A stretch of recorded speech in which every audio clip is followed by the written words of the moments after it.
Ladies and gentlemen, boys and girls, welcome back to another rocking and rolling episode of Hollywood After Dark. It is July 31st, 2022. Tonight we're going to be talking about Super Niets.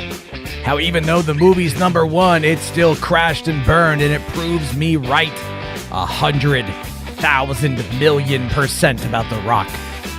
We'll be talking about some X-Men 97 news, joined by my friend, hero journalism Jason will be with us here tonight. We're going to be talking about the sad passing of Nichelle Nichols and Pat Carroll, and a few other things happening this evening. This is Hollywood After Dark. Let's fucking go.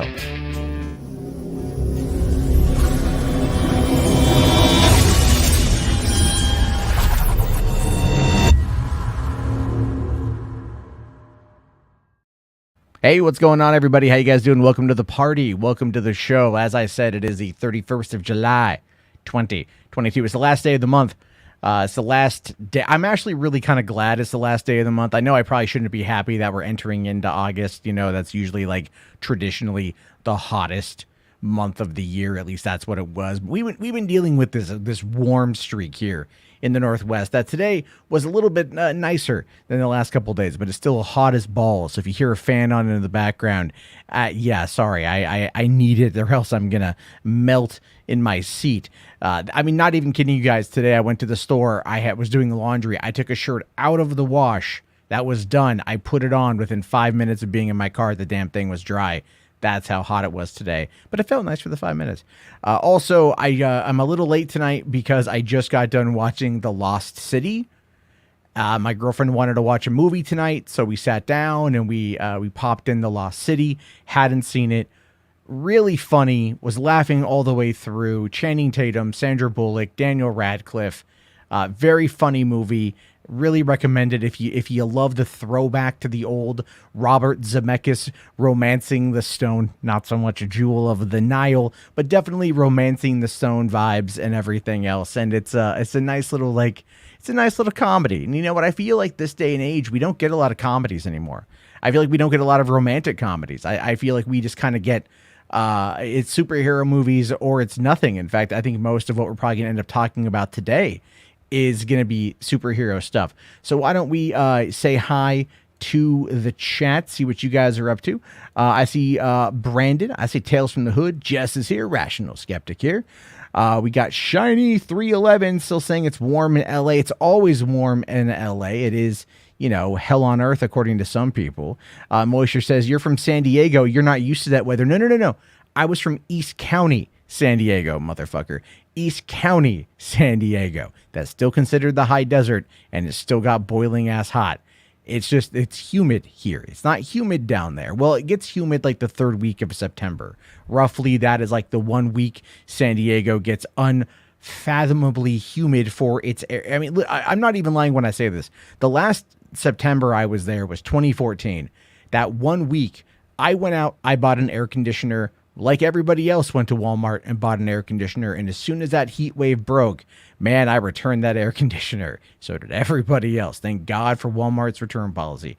I would have kept it, but it was not the best air conditioner. So that's why I returned it. However, that being said, humidity is what really gets it. Anyway, Zeros here says it's boiling down here in Texas. I'm going to complain because I am the other thing, right? Like I live in the Northwest where, you guys don't get that cold in Texas here. The Asian Man Black Woman channel, which with a very interesting request here. If I super chat you $30, will you say the N-word? Not like the last time. No, I'm not going to say the N-word for $30. That's ridiculous. Why would I say the N-word for $30? I mean, clearly you'd have to go higher. We're talking a hundo. I'm kidding. I'm not going to say the word. There's no point to say it. Nor am I going to karaoke. If you I don't know. You could email Saggy again and say very disrespectful things to her. I've clearly never gone to Saudi Arabia. I don't think I would survive Saudi Arabia. I would probably make a comment or two that would get me in a lot of trouble. I would just ask questions where can I get bacon, egg, and cheese biscuit? What do you mean there's no bacon? What kind of... Anyway, it's definitely been an interesting weekend for movies. Not a lot. I mean, today specifically had a lot going on. And it's not to say that today had like a lot of like, it wasn't good news. There wasn't really a lot of good news that happened today. I mean, obviously, we had a couple deaths, you know, in the entertainment industry. We're talking about here, obviously, Pat Carroll, who voiced Ursula in The Little Mermaid. She was in a bunch of other sitcoms, and she was well known for her craft. She passed away at the age of 95. I mean, it's tragic. It's sad. 95 is a good number, though. 95 is a ripe old age. You know, she saw a lot of shit.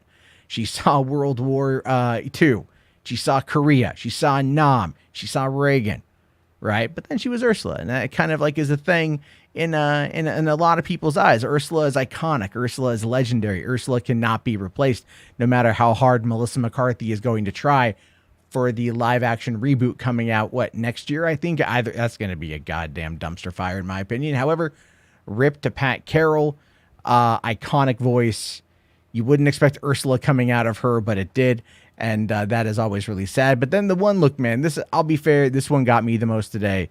Nichelle Nichols, 89 years old, Uhura Star Trek, trailblazer for representation on television. Absolutely an icon for women in science fiction, women in STEM, you know, just a true badass, sadly passed away today. And I think there were people out there who saw that there was writing on the wall with this one. You know, she hadn't been in good health recently, from my understanding. Doesn't make it any less tragic, but we are going to be getting to a point where we as fans are going to, you know, we're going to start saying goodbye to some of our cherished heroes, right? Like William Shatner is 90. George Takei is in his 80s. You know, Leonard Nimoy is gone. DeForest Kelly is gone, right? You know, like a lot. Sigourney Weaver is 70. Harrison Ford is 80. You know, Bill Murray is in his 70s. Dan Aykroyd's in his 70s. Schwarzenegger turned 75 yesterday. It is so weird to fucking think about that, by the way. It is so weird to think about that. Just like all these people that I was watching when I was a kid. And you know, they've you know, they're starting to pass away. It's just weird, man. It's just absolutely weird. You know, both remaining Beatles are in their 80s. That's right. Right. That's the thing. That's true. You know, Ringo and Paul, you know, I mean, I have it this way, like in Ringo, we don't see shit out of Ringo. Paul's at least pretty active there. So you got that. But anyway, joining me to kick off the night is my friend, known this guy for well over 20 years now. I think I've been knowing you, Jason. Has it been that long? Yeah, I was 19. Yeah. I was 18, 19 years old when we first met back. Yeah. Yeah, it's fuck, man. 2000, 2001 or something? Yeah, I think it was the end of 2000 is when the whole Project Greenlight thing happened. And we went to, was it Adrian's place? No, it was Adam's studio apartment. Yeah. And had 12 people in that fucking apartment for that party. Yeah, that was a fun night. I still remember that night. That's where the whole pan and scan thing came from. Jesus, that's old. For those of you who don't know, again, I've known Jason a long ass time. And the first night I met him, we were at our friend's studio apartment, and we're like looking at movies on his little it's like a 32-inch CRT or whatever. It was probably 27. It's probably smaller. It was a small studio. And then they put on I think it was like Pulp Fiction or some shit, but they put on the Letterbox edition, and I was like, why are you watching the widescreen version? Like, you know, watch like the pan and scan, the full frame. Oh, I've never had my asshole reamed by film fans like as hard as I did that night. We were all shocked because we're all film students and we're just looking at horror, trying to figure out if you're joking with us. No, I wasn't joking. I was not joking. I wish I was. I can fully admit that I was not at the time. It definitely was like me, because I'd only had small televisions at that point. Sure. You know, so it was common. Yeah, it's common to have small TVs. So you're just like, well, I want to maximize my real estate. I remember, I think the first movie I watched in Letterbox on my little 13-inch is when I rented The Color Purple, and I watched it Letterbox on a little 13-inch color TV, watching The Color Purple. Amazing movie, love the movie. But I'm sitting there I'm squinting, the whole fucking movie, you know. And then I'm like, well, this is okay, this is fine, I guess. But it is what it is. But yeah, I can tie that back to the previous story because it was a Star Trek movie that was one of the first things that got me into, you should always watch Letterboxd. And because it was something I was watching on TV that was explaining, the differences or what the changes they have to make to the VHS release to do it in pan and scan. And it was a scene from like Star Trek 4, The Voyage Home, where Spock, Kirk, and I think the woman from the 80s or whatever that they went back to and visited or whatever that helped them out. Yeah. It was all three of them. And they took up, it was just a shot from the hood of the car into the windshield. And it took up, each of them. Spock was on the far left. She was in the middle. And Kirk was on the far right. And it showed the pan and scan version and how it kept having to pan and scan over to the person that was talking and how clumsy it was. And I was like, oh my gosh, this is so much more annoying to watch it this way. And just a little tidbit, because so much obviously comes from Star Trek. It all ties back. Well, it has to. It kind of has to, right? I mean, I don't want to sit there and say like Star Trek was the first fandom. I would argue it was probably the first really influential fandom. Yeah, it was probably also the first fandom of real media. It's like it was the TV generation was starting to become a thing. There was certainly fandom like in sci-fi, literature, but this was, being a multimedia thing, it had just a little bit more reach and impact. Sure, because you had your dime store magazines, right, or your little penny novellas, whatever they were called, right? The pulp mags and everything else. I've read the story like, L. Ron Hubbard was just a humble science fiction writer who published magazines for a penny a word. It's stories about this fantastical thing. No one ever assumed that the Scientologist Inquisition would be coming.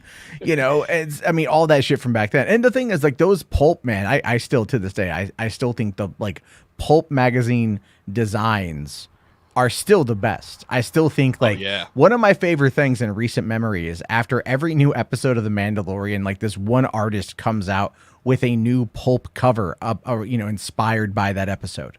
And I'm just looking at these things like, I'm just gonna download a high-res version of this, print it out, frame it, put it on my wall. And like just for a personal collection, but it's just like this artwork is amazing. I think that's one of the reasons why, like, even though I don't read heavy metal, I'm still like awe-inspired by heavy metal. I just really love the design of it. It's like, because it just has that aesthetic to it, that really distinct style that you just kind of like.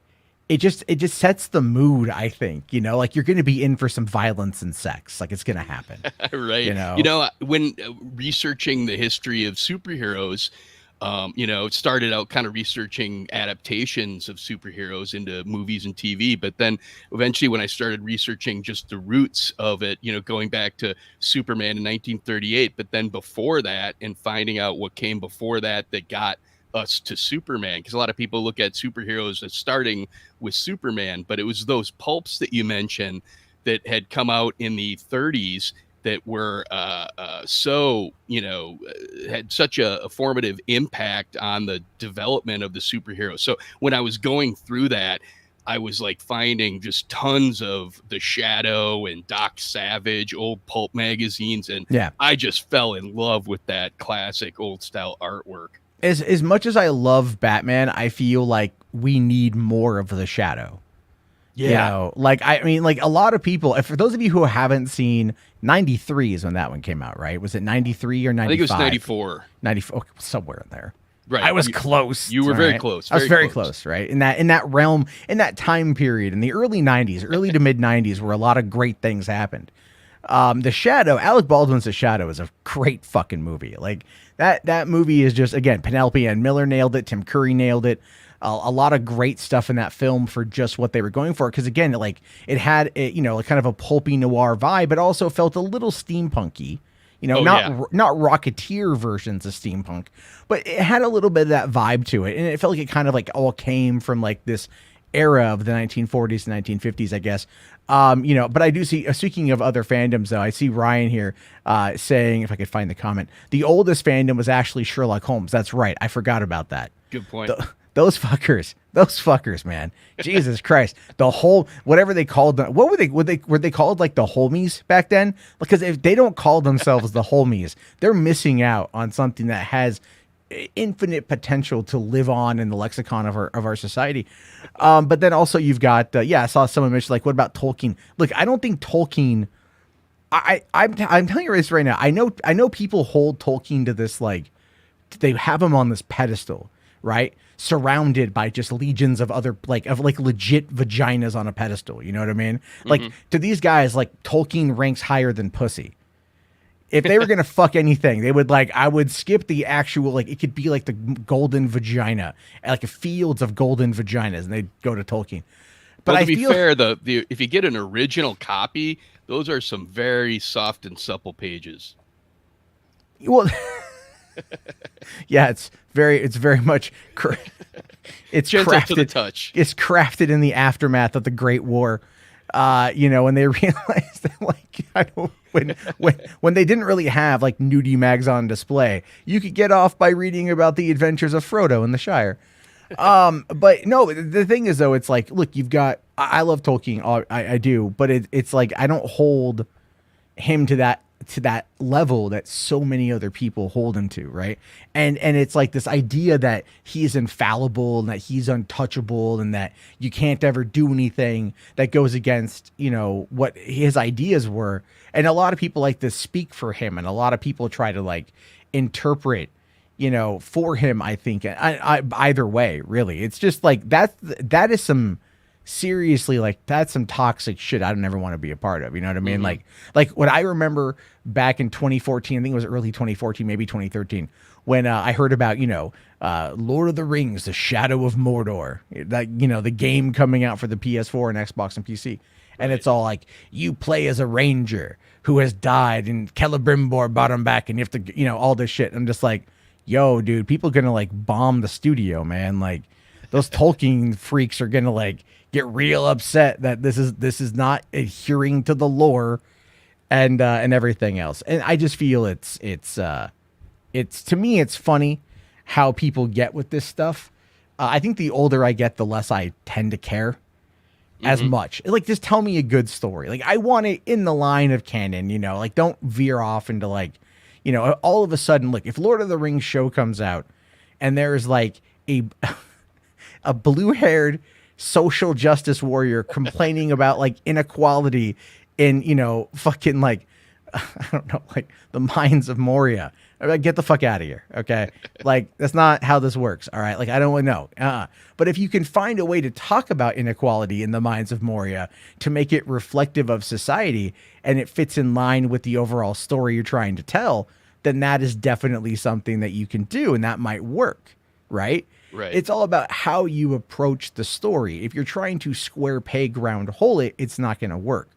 But if you can craft a solid circle or a sphere and you can lube it up real good, you can get some solid insertion and penetration without any bit of a problem, and no one's going to fucking know. And I think ultimately when we go back, now I'm rounding it back to, like, Star Trek, with Nichelle Nichols and her impact not only on science fiction, but leading the way for women leading science fiction, as well as African-American representation in science fiction and also mainstream media. That cannot be understated. But it also wasn't shoved down anyone's throat at a very tumultuous time in our nation's history, And so I'm sure there were people that were, like, super freaking upset about it. Because, I mean, if they're upset now about, like, about a woman in Star Trek Discovery saying fuck, imagine how their grandparents were when looking at the TV and seeing Kirk kissing a black woman. Right. Like, I don't care if he kisses the green one, but a black, oh no, like that kind of shit. Like, just which imagine. I believe some stations in the South refused to air that episode. Would not surprise me. Would not surprise me at all, man. Did you ever meet her or see her at a con? I believe I saw her. I believe I've seen her at Comic-Con way back in the day. Mm-hmm. Like, I mean, I've gone a lot, so it's like, I don't remember everyone I've seen there, and I know that's like a humble brag. Like, I remember the 2002 with, like, Arnold Schwarzenegger appearing alongside, I remember that. They had the Terminator 3 panel, and wow. and then, like, they had the Terminator 3 panel that day. They had X-Men. No, I don't think X-Men 2 was that day. But I remember the Ballistic X versus Sever panel. Oh yeah. Anyone here ever see Ballistic X versus Sever? It's okay. You can admit it. We're not going to mock you for it. I did. I wanted to. I thought it might be cool. That's the Lucy Liu, Antonio Banderas, Greg Henry spy thriller that is for some reason rated wow. R. It has Wow, deep cut. You mentioned Greg Henry. Listen, dude, I stand Greg Henry because he was fucking awesome in Payback. Oh, he was so good in that. Yeah, he was such a good villain in that movie. I've always been a fan of Greg Henry, so I will stand Greg Henry. Ray Park was in that too. I forget. Really? Ray Park was it. This is post Darth Maul, post Toad, you know, and it's all like, I remember because I had Ray Park show up at Comic-Con, like next to Antonio Banderas and Lucy Liu. And they're like, everybody, it's Ray Park. And so me, I was like, oh my God, it's Darth Maul, you know? And Toad. And Toad, yeah. And Toad. I liked him as Toad. I mean, he didn't have many lines of dialogue, but he was pretty cool. No, he was good in the part. Yeah, sure. He was good for what they needed. You know, I mean, like, of course, the storm line. What happens to a frog when it gets electrocuted by lightning? The same thing that happens to everything else. Like, that was a good line. I was okay with that. Did you hear that Joss complained about, or he said that they didn't deliver it the way it was written? Have you ever heard that? No. Did Joss Whedon write that script? Well, no, but he was a script doctor, and he said they took two things from my draft. One was the Toad line, and the other one was Cyclops walking through the metal detector, and then is it Wolverine? And Wolverine puts his claws into the metal detector because it's going off, and there's an exchange between him and Cyclops, and Wolverine sheathes just the outside two of his claws, so it looks like he's flipping him off with his claws. You remember that? Oh yeah. That was like one of my favorite parts of that movie. Right. Like when he does the middle finger with the claws. I was like, ooh, that's clever. Yeah, no doubt. I was 18 at the time. I've been reading the comic for like 10 years, 15 years by that point, and I'm like, I've never seen anyone do that in the comic book. That was hilarious. I was cracking up at that quite a bit. Like I remember like because I saw that opening night at the drive-in. I wasn't working there at the time, but started working there the next year. But I went on the opening night, so July of 2000. Mm-hmm. And you know what they were playing it with as a double feature? What? Gladiator. Fuck, that was a fucking epic double feature. I remember sitting there with my friends. I'm like, all right, guys, we got a good spot. We got our lawn chairs. We've each got our 2-liter of soda and a pack of smokes. Can we finish it all by the time we go home? You know how it is. You're 18 and you're with your friends and you're like, who can smoke the fastest? This is healthy. While we drink our 2 liters of fucking soda. I'm just, good times, man. I fucking missed the drive-in. Great times there. But we do have our first super chat of the night from Reed. Thank you. 6 bones, buddy. Thank you so much. It says, I'm Matt. I'll be doing a big drawing of the Phase 5 / just Marvel titles this week. So I might do updates on Twitter and hopefully on Discord. It will be cool. Yeah, man. Send me your updates. We can run them here on the show. People can see what you're doing. I want to see it. So definitely let me know on Discord and stuff. And we'll be able, or, on Twitter and everything else. We can go from there. But thank you very much. I really appreciate that. What I love about looking at movies from like 20 years ago is just how we've advanced, like how far we've advanced and also how far we've regressed in regards. Like I'm watching The Gray Man last night. Right. And I liked the movie quite a bit. Tweeting it out that it was on fire. I liked it quite a bit. I had a lot of fun watching it, but man, some of that CG, like not always the best, and I was watching some people like kind of roast it later on. The CG had problems. And then I go and I look at movies like that had CG from 20 years ago and like, oh yeah, no, it's still about the same. It's still pretty funny, like how reliant Hollywood is on this stuff. But then again, you can't, the stuff that they needed the CG for in The Gray Man, you probably, you couldn't have in real life, a car with like grenade launchers in the back taking out half a building and then being hit by a train, and then like flipping. I mean, you could, but it would have been really scaled back. Whereas with that movie and again, even like I'm watching like The Lost City tonight and there's this whole like VTOL plane in it. And I'm just like, oh, that whole thing is CG. That plane doesn't exist. Like, just doesn't exist, you know? But it's like, it's cool in the moment, but as soon as you stop and think about it, you're like, all right, I know it's not real. And that to me is always a problem. What I love watching like behind the scenes of movies where you don't know something is CG. And like, oh my God, I thought that was real. Like, I saw one. Have you seen the video of the behind the scenes of the Batman and how they use the volume? The volume. The stagecraft tech from Mandalorian. Like, you know, they used it for the Batman, right? The Batman was the first feature-length theatrical film to use the volume. To use the what? The volume, stagecraft tech. Are you talking about that? What does that mean? Sorry. Okay. So you know Mandalorian? Yeah, and how they film that on the virtual stage. Yeah, on the virtual stage. What do they call it? It's called the volume. Just like you would turn up the volume on your stereo. Yeah. Gotcha. I've never heard that term, but I'm really? Familiar with the backdrop. I just didn't know that they called it that. Yeah. It's it's called. Well, I mean, I think it's called like, you know, virtual stage or stagecraft technology is another name for it, but it was effectively referred to as the volume coming out of Disney. And so that's what it's referred to. That's how I refer to it. Gotcha. But anyway, so that technology was used in the Batman. And I knew it was used when they were on like the rooftop stuff, right? Like him and Catwoman, those scenes. I knew it was used there, but that's the only place I thought it was used. I didn't realize it was used in a ton of other shots. Like, I did not realize that at all. I was like actually blown away by it. I'm like, oh my God, like, you know, close-ups of Batman on the motorcycle at the end of the movie when he's like looking at the rearview mirror of her driving away. That was shot in the volume. That was all shot in the volume. Like his coverage was all shot there. You know, like the Penguin in the car during the chase scene, volume. Like even Falcone's underground lair. They shot that on a stage, but they had the volume was the backdrop. Really? For that. Yeah, I was like, I mean, I knew it was, you know, something, but I was like, fuck, dude. Like, it's, if utilized properly, it can really do well. But then you go and you watch Thor: Love and Thunder, and Thor: Love and Thunder utilized it on a much larger scale, but like it kind of it didn't feel as grounded as the Batman did. It felt like it was just another green screen situation. And that's always kind of like, I was like, all right, it was noticeable in Thor, and it was like, okay, you know, whereas the Batman took me by surprise. So I agree with Ryan. If you could do something practically do it.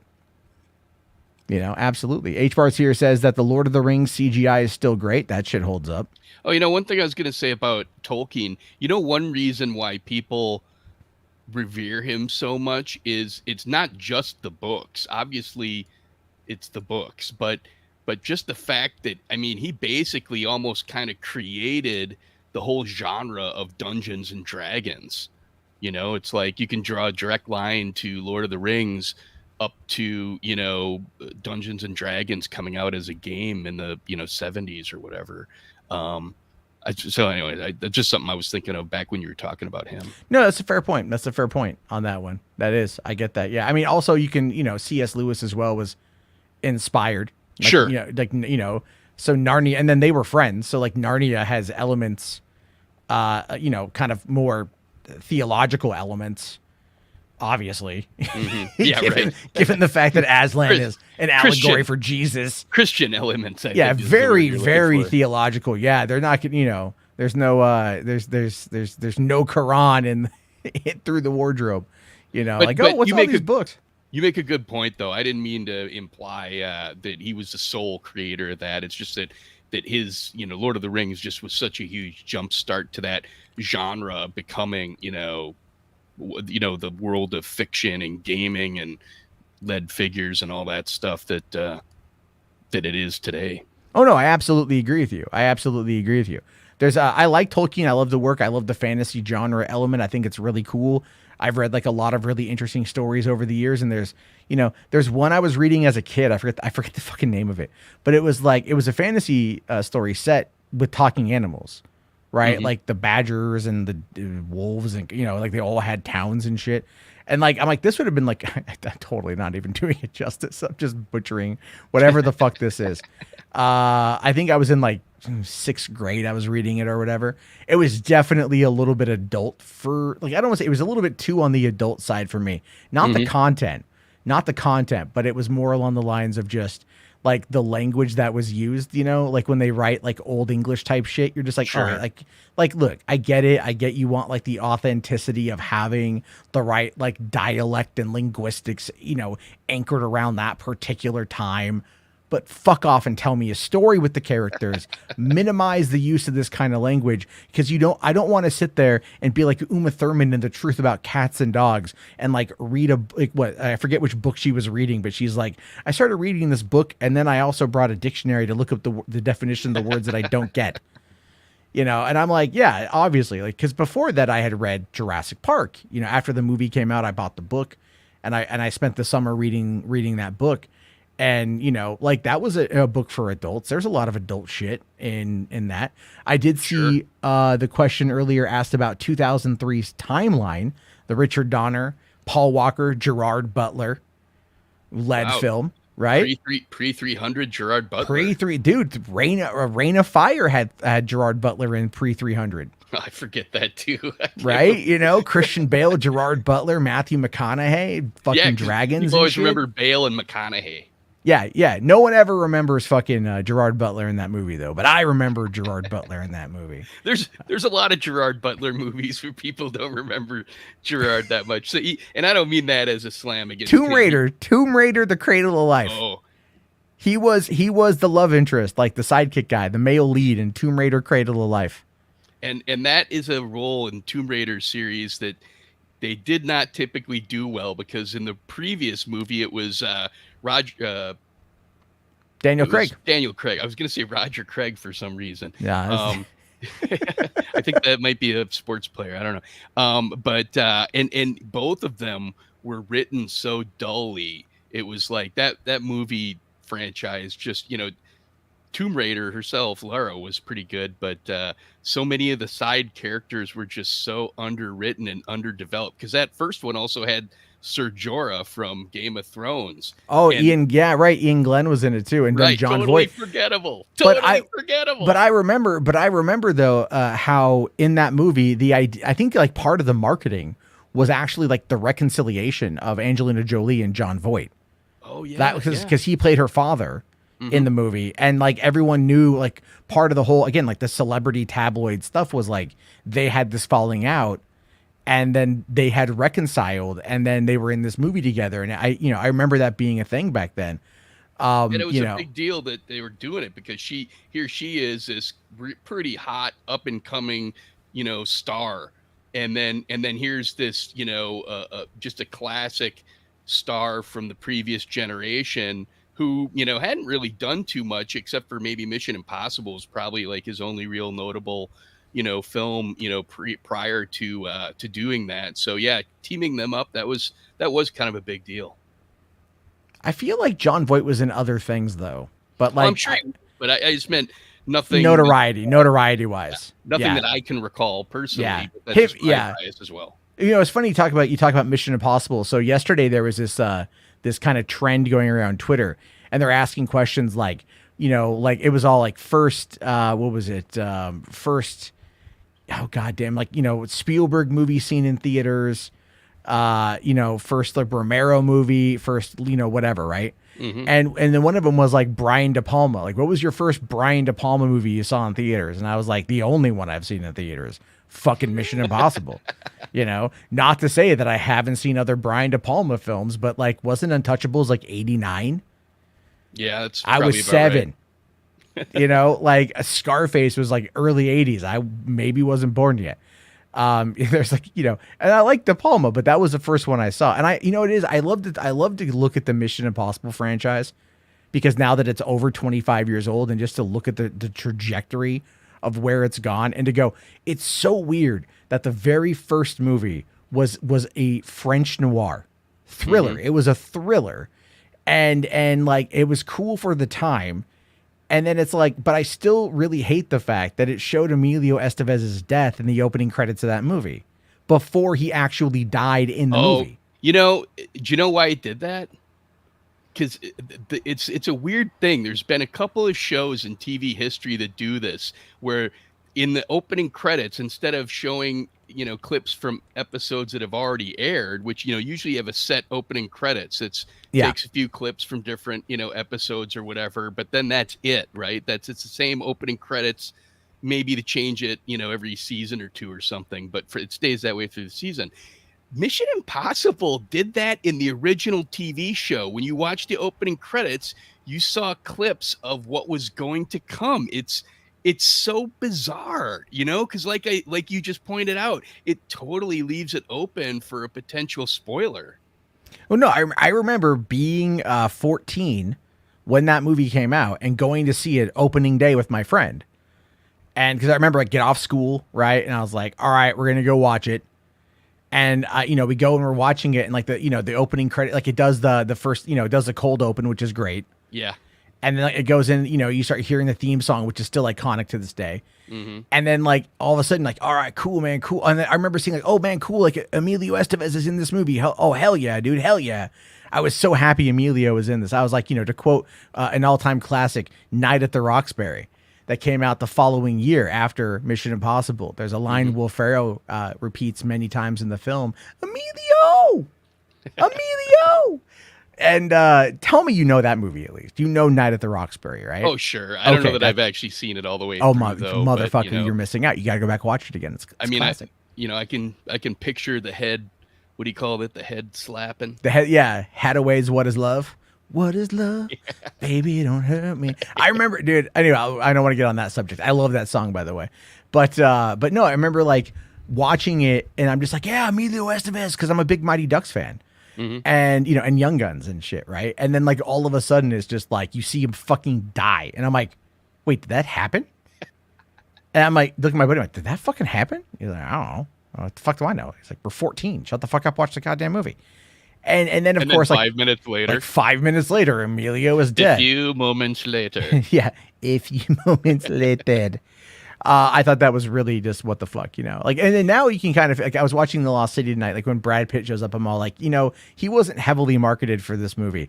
I don't think he's going to be in it for very long, but what he was fantastic. Mm-hmm. And yeah, but I mean, like this, we know this kind of cameo shit, but that was like a cameo they spoiled themselves. But other than that, I really enjoyed the movie. I just thought the sequel 4 years later, like John Woo's, like, what was it, like his third U.S. film? Because he did Hard Target, and then he Broken did Arrow. Yeah, right. Sorry, I'm thinking Broken Arrow. He didn't do Hard Target. That was no, he did do Hard Target, right? He might have. Who but did I know Hard you mean Target? Suey Hark, I think, also did one of those Van Damme movies too. So Who directed Hard Target? Let's see. That was John Woo. Okay, I was right. Okay. So yeah, so it was Hard Target, Broken Arrow, which is a severely underrated fucking movie, by the way. I love Broken Arrow, man. Like, because not only does it got John Travolta post Pulp Fiction just being a badass, you chewing actually up got scenery, just every chewing. scene he's in, he's chewing it up. Not even as bad as fucking Face Off. Right? Like, cause he chews him and Nick Cage, just they chew every scene they're in as Castor Troy. But like, Broken Arrow, I just love because it's such a solid action movie. And what cracks me up about it is like, also it's got Samantha Mathis as the park ranger, right? And we know her from Super Mario Brothers, the movie.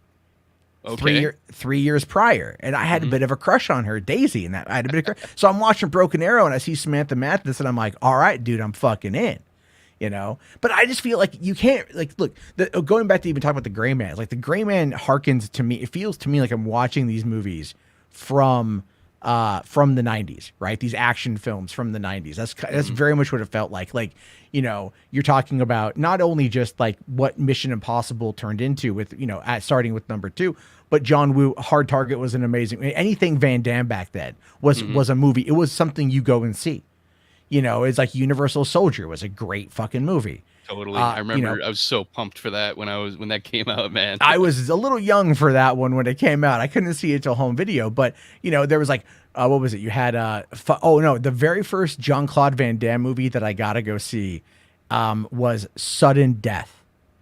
And I had to wait until it was in the $2 discount theater, and my friend's older brother bought us tickets to go see it so we could walk in and go see it. Dude, I love Sudden Death. You know, Netflix did a sequel, I think it was like 2 years ago, with Michael Jai White. No, Sudden Death 2. Yes, no. it's on. Yeah, it was like a Netflix original. It was like, I saw this thing. It's all like Sudden Death 2, and I'm like, wait, like the sequel to like the mid '90s Jean-Claude Van Damme Die Hard knockoff with Courtney B. Vance. I think it was Courtney B. Vance was in it. But either way, I recognize that name, but I can't remember. He's been in a bunch of shit from back in the day. Can I just say, like the music man in the chat, my first Van Damme in the theaters was Bloodsport, and that shiz blew me away. I remember that's the first movie I think I ever went back to and saw again in the theaters. I mean, that's I did not see that movie. You know, because I just turned 40. I forget how old you are. Yeah, right. I'm like 49. Okay, so yeah, you're a little older than me. That's fine. You're fine. You don't look 49. You don't. He doesn't look 49, folks. He looks a lot younger than 49. This is what being a virgin is. No, I'm kidding. Was it worth it? You know, was it worth it in the end? Fountain of Youth not getting laid. I don't know. It is what it is, fucker. But no, for me, what it was is I substituted RoboCop for Bloodsport effectively, but I was 5. I was 5. You saw RoboCop when you're 5? No, I wanted to.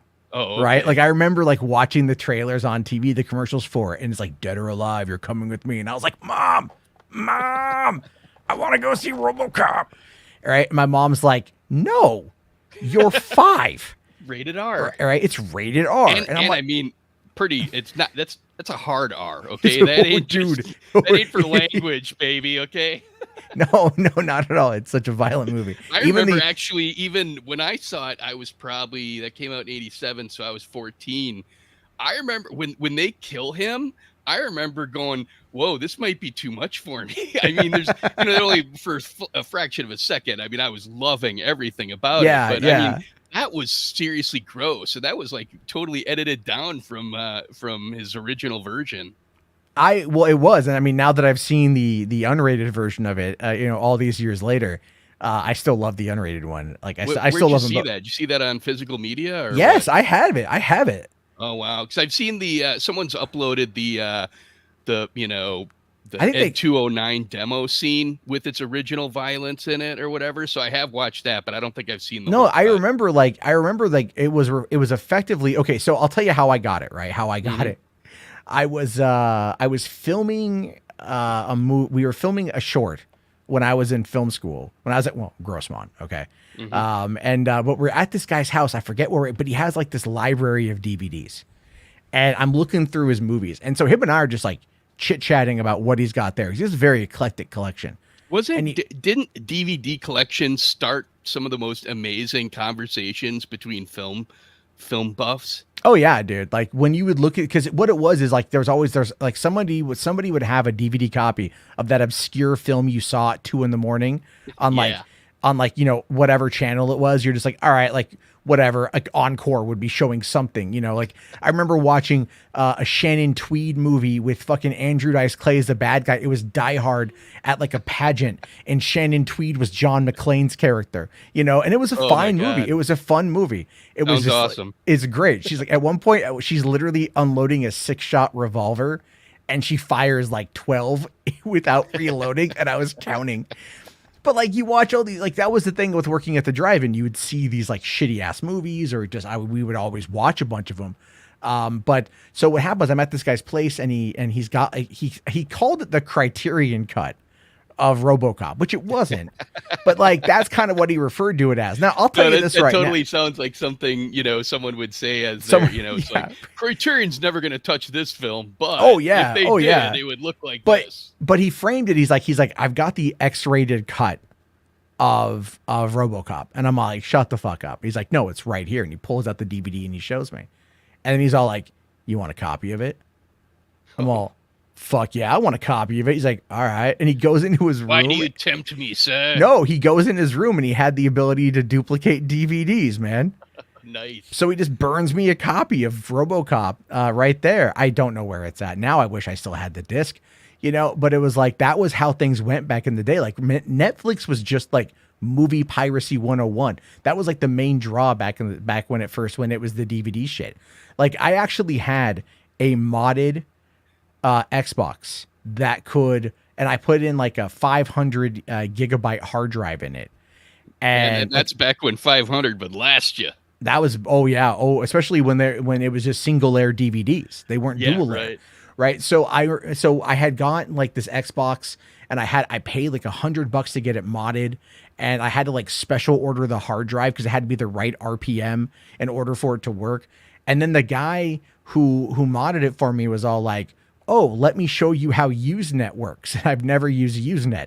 He's all like, if you ever want to get any games, here's where you come. And I'm like, oh, okay. But also I had a Gamefly membership. So I would just like rent games from Gamefly, and they would come on in, and I would just copy them to the hard drive. They were playable, fully playable. And then I would just return the disc. And Gamefly, so like, for those that don't know, that was the Netflix of video game rentals, right? oh yeah, no, 100%. Like that was how a lot of people did it back in the day. But they would just get it, they would copy it, because it like the piracy, there was piracy protection, but mod chips were easy. I had a modded PlayStation 2. Mm-hmm. I had ordered a mod chip from China. It came on in. I asked my stepdad, I'm like, hey, can you help me out here? And my stepdad just goes, yeah, okay. And he was an engineer at a company in La Jolla. Right. And as we were talking about this the other night, and so he took it to work, and he's like, he comes back and he goes, all right, mod chip's installed. I'm like, oh, thank you. He goes, yeah, I just gave it to one of my guys and told him to install it real quick. Nice. And these are professional circuit board designers and actual engineers. This guy literally installed the mod chip and even was able to get around breaking the sticker, like the do not tear sticker, right? The seal, whatever, whatever. So if I had to send it back for repair or whatever, it wouldn't look modded. But like, I mean, like you could do all that shit back then. Like now it's a lot harder. But it's like, that's how we would get movies and games would be traveled around like that. I mean, I don't know how you were with it. Like, again, on the DVD collection side of things, like people I know would just rent movies from Netflix, throw it in their computer, rip it, and then burn a copy and send it back. And they would have these these DVD cases just full of burned movies, and like all of this physical media. And a lot of people I knew started creating like libraries off of that, right? They would actually print out like disc covers. They'd get the sticky tape, right? The actual labels, and they would print them out and stick them on the disc. And what we're talking about here is like when you had like VCDs. Mm-hmm. Yeah. Did you ever fuck around with a VCD? I remember having some, but I never really it was kind of a few random things here or there or something. I didn't really use that format often. Yeah. Eric here says, anyone remember VCDs? Yes. Because here's the thing, the Dreamcast had no piracy protection on it. Yep. And it actually could play bootleg games as well as VCDs. It would work as a DVD player for your burned material. And the VCDs, what they would generally do, they were just on CDRs, right? And so you would just get, whatever, you get like one half of a movie or whatever. And, you'd burn it like one half on one disc, one half on the other disc. So you'd have to switch halfway through, which sucked. But like that was how you did it back in the day. And that was when like all of these, bootleg movies would end up online. And I remember, we had just moved to Lakeside, and it was like early 2000, right? Early 2000, before I met all you guys. And I'm just sitting there going like, I've heard rumors circulating around Yahoo movie forums about downloading movies. And I'm like, you can't download a movie, right? Like this is Napster had just come out. Like Napster had just come out at this point. I'm like, okay, right, yeah. No, which it was just music. So it's like the thought that you could download an entire movie with, video as well as audio. Yeah, that was a pretty big what? Yeah, well, and then the thing was though, because we're also hard drive space back then was relatively limited due to the cost of the hard drive. Yeah. But you could find VCDs that had been transcoded into. We're not even talking MOV. This is well before MP4, Right. Or MKV. What we're talking about is like ASF files, which actually are a precursor, I believe, or right around the same time as AVI. AVI are a bit bigger. MOVs are definitely a lot bigger, but ASF files, you could generally get half of a movie in about 100 megabytes. So the compression was insane. But like, this is how, and the way you would get these movies. And it showed. Oh, dude. Well, because people are also recording from their cams, right? So they've got their mini DV or fuck, dude, back in 2000, VHS-C, right? And they're going to the theaters with their VHS-C camcorder, you know, and trying to record these movies. And then they cut them together and they put it up online, but they're like, you have to download them. So where the fuck do you get them? Well, back then it was all IRC. Before I was, you know, exposed to Usenet, I would check shit out via IRC. And like, I remember, you know, like when ASF was like no longer really like workable and I wanted to burn the shit, I had to like, you know, download these 700 megabyte files in order to get them on a CDR. And that just took up so much hard drive space. It was wheeling and dealing constantly. But like, that's one of the ways back in the day I watched a bunch of these movies. You know, I would watch them at the drive-in and then I would go get the VCD, or I'd watch them in theaters and I'd get the VCD.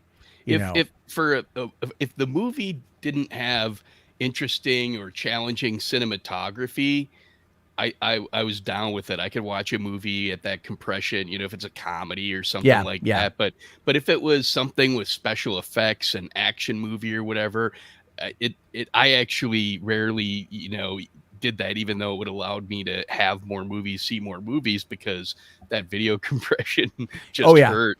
well, a couple years after, when I was at the drive-in, it was back when portable DVD players were coming out, right? So the manager's son-in-law worked for Walmart, and he was like, he hit me up and he goes, "Hey man, they gave us a 4-inch portable DVD player. Do you want to borrow it for a while to watch movies in the box office?" And I'm like, "Yeah, okay, cool." Right? Like, all right. So, and this is 100% true. I do not know why he did this, but this is 100% true. When he gave me the player, he also handed me a disc folder, right? Like a little compact disc folder. And I'm like, "What's in here?" And he goes like, "Check it out." And I open it up, and this is like a 50 pack, and everything was full. All porn. All porn. Porn he had purchased legally. The DVDs. We're talking, dude, 50 fucking discs. And I'm like, dude, for one, thank you for thinking of me. Two, what the hell? He's committed to the genre. He was very committed to the genre, very committed to the whole thing. And I'm just laughing my fucking ass off. So I'm like, dude, this is like a lot of porn. Right. But what it is but the thing still played VCD. So what we would do is sit in the box office of the drive-in, and there'd be like 9 people hovered around a 4.5-inch screen trying to watch a fucking movie that's in theaters right now. I remember we did it with like Sorority Boys or some shit. And like everyone's sitting there smoking their cigarettes and like trying to like, you know, watch this movie. I remember when I went to GameStop one day, and I think it was like in the fall of 2004. And I found the first 2 seasons of like King of the Hill for I think like $9 a pop or some shit. It was a great deal. Yeah. So I bought those, and I took them to work, and we're watching them on this little screen, and everyone was out there who wasn't in the snack bar working, was out there watching King of the Hill with us. Like, that's how far we went trying to get our hands on multimedia back in the day. You know, I just realized not only did he give you a folder with a fairly stellar collection of porn, he did that at work too. He wasn't working there at the time. Like, okay. He wasn't working there at the time. Like, he was the son-in-law of the manager. He did come in, like, he did work occasionally, but like the dude was a massive horn dog. And I think my manager's daughter was also a massive horn dog. So if you're like in a position where you're like, I don't need my 50 fucking DVDs of porno, you are clearly getting laid quite a bit. Like, it is not even something that is up for debate at that point in time. If you get this is, this is before Pornhub, dude. This is when we still had to like seek out images, or like you would, like buffering was a massive problem on these websites. You know what I'm talking about? Like, this is that time frame. This is before P-Hub and all that shit. So like this buffering guy is always at the worst time too. It's always at the worst time. Like, why is it buffering when it's on his face? All right. Like, I don't need a reaction to this guy. All right. Like, what are you doing? Anyway, especially when you're going to finish, it's like right there. God damn it. Also, command unit here, 40K pill today. Cool. We'll watch that. We'll watch that towards the end. There's a lot. I'm just saying it's really funny. Like, just reminiscing about how we tried to get multimedia back in the day. Like, do you remember when video iPods were a thing? Did you ever have a video iPod? I never had the video one. I did have a music one. I had the video one, and I remember watching Into the Blue on it. It was winter time at the drive-in. Into the Blue. What's that was the Paul Walker, Jessica Alba, like surf movie. Okay, got it. Right? And it's don't get it mixed up with Blue Crush. No, I can never, ever, ever, ever, ever forget Blue Crush. Let me tell you why. So in the, I want to say it was like the first or second week of August 2003, we were at the drive-in playing Blue Crush with Austin Power and Goldmember, and on one side, and on the other side was Triple X with Signs. Oh yeah, okay. So M. Night Shyamalan. Yeah. And hey, you know what though? Listen, man, you got to give credit to Signs. Number 1 opening weekend, number 2 second weekend, back to number 1 its third weekend. That doesn't happen often. It doesn't, but it did. It's crazy. And anyway, so we fucking someone snuck up there and changed the marquee. When so we had to go out there and change it. I wish I could have taken a picture of this. This is also 19 years ago. But they had changed it to Bust Cum with Ass Power, and then Triple X with half of the N-word. And that's what was facing the traffic heading into El Cajon. Well, this was Lakeside. This one, clearly, Lakeside is the thing. For those of you that don't know, that's kind of the white supremacist capital of San Diego County. Yeah, I mean, everyone always says it's Santee, but dude, even when I was in Alaska, you're right. Yeah, I'm thinking of Santee as well. Because it's not. Lakeside is way worse than Santee, but Santee has the name association to it. Oh, However, what's funny is when I was in Alaska last month, we were at a place called the Icy Strait Point, and I end up getting into a conversation with the family who lives just outside of San Diego. And I'm like, I'm from San Diego too. I lived in East County. And then the guy just looks at me and goes like, Clanty? I'm all like, no, Lakeside. He's like, not any better. I'm like, tell me about it. But then I jokingly said, because everyone there knows the old joke, like, how high does the grass grow in Santee? And it's like you do like the Roman salute like the Nazis did, like about yay tall, right? To like showcase just how racist that area is. Uh-huh. It's crazy, man. Fucking Santee, dude. Anyway. Well, that explains the that expletive on the because the other one was just funny, but then they got to go there. Yeah, people would do that occasionally. They would do that occasionally, where they would get up there and change the marquee. Sometimes you get some creative people, sometimes you just get some stupid people. It is what it is. That's part of the job, I guess. But it's funny because Reed here, actually, to kind of get back on point, because there's a couple of things I want to cover, and then we'll get into the X-Men stuff. But Reed here says that we might get another Andor trailer tomorrow. Oh, it's not a might, sir. Good Morning America is saying this, that Diego Luna will be joining them with the special and exclusive first look at the new trailer for Andor. Dude, screeners are already going out for Andor. Really? The show comes out at the end of the month, and they're already putting out screeners. So I'm wondering if that's to push some initial buzz. That's going to be very interesting to see how that one plays out. What else did I quickly got here? I had a couple of things really quick. Okay, so all right, here's the other one here because I wanted to kind of talk about. This was sent to me today by Caden, so thanks to Caden for this. But Warner Brothers is going to be in a little bit. We're going to have to wait and see what happens with Warner Brothers here. So according to Deadline, Warner Brothers Discovery faces first post honeymoon earnings as layoffs, streaming decisions loom.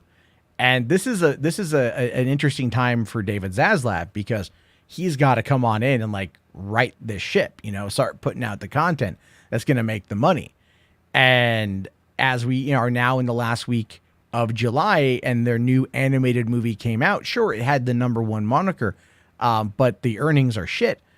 It's definitely kind of interesting on this one. So have you been following Warner Brothers Discovery at all? Anything going on with that? Obviously not, Jason. You haven't. Okay. Saying here, Warner Brothers Discovery is heading into a very important week. The company, whose regime just crossed the 100 days in office mark, reports its Q2 earnings Thursday, when CEO Zaslav and his team are expected to lay out more concrete plans for the combined entity than they did on the quarter one earnings call held just a couple weeks after the $43 billion Discovery Warner Media merger had been completed. That could include more details about how the two companies' streaming service, HBO Max and Discovery Plus, would be combined and under what name.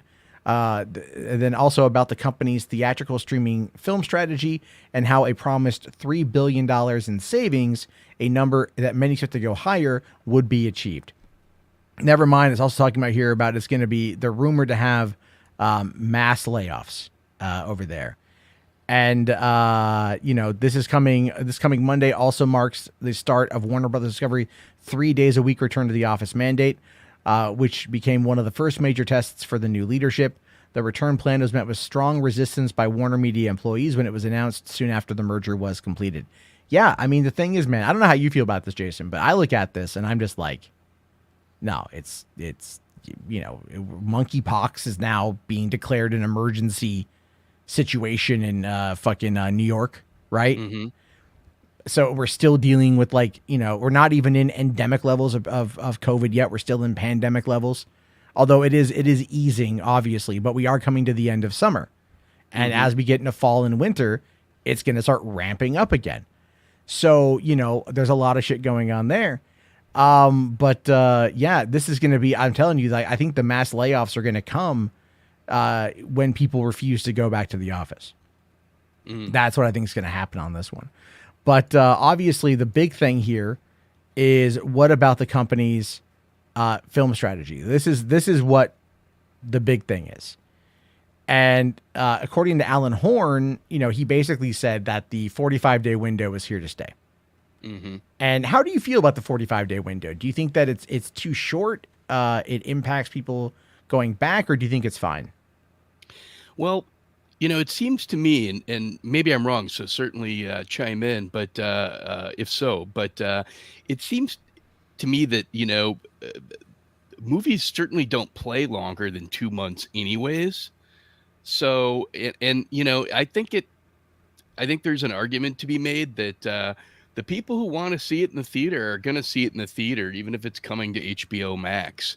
I don't know. I think it might be a little bit of a case-by-case scenario. I mean, what's Marvel's MCU? What's their theatrical window? 90 days, I think. No, Okay. It's 45 days. It's also 45 days because it certainly ain't hurting them. No, Doctor Strange is already on Disney Plus, and that opened early May, and that's been on Disney Plus now for a bit, right? I think. Yeah. And then you've got Lightyear is popping up on this week on Disney Plus, and that opened in June. And then you've got Thor: Love and Thunder is going to be mid next month. Or mid this month, because it's almost August. Is going to be on Disney Plus. So they're also rocking that 45-day window. And Thor: Love and Thunder just crossed 300 million domestic. It definitely didn't do as much as the last movie, but it's still. Well, I have a feeling a lot of that had to do with it wasn't really setting anything up just yet, at least. Well, the outlier in the three movies you mentioned is Lightyear, which, underperformed. But still, do you really think that people didn't go see it in the theaters just because it was going to be coming to Disney streaming? I don't know. To me, it doesn't seem like it probably had that much of an impact, but that's just my gut Well, instinct. I don't know. think the thing with the big problem with Pixar is that for the last 2 years, they've been seen as a streaming company, which is it has been detrimental to their brand. Mhm. So I think on that front, it's going to take time to to build up the Pixar experience again.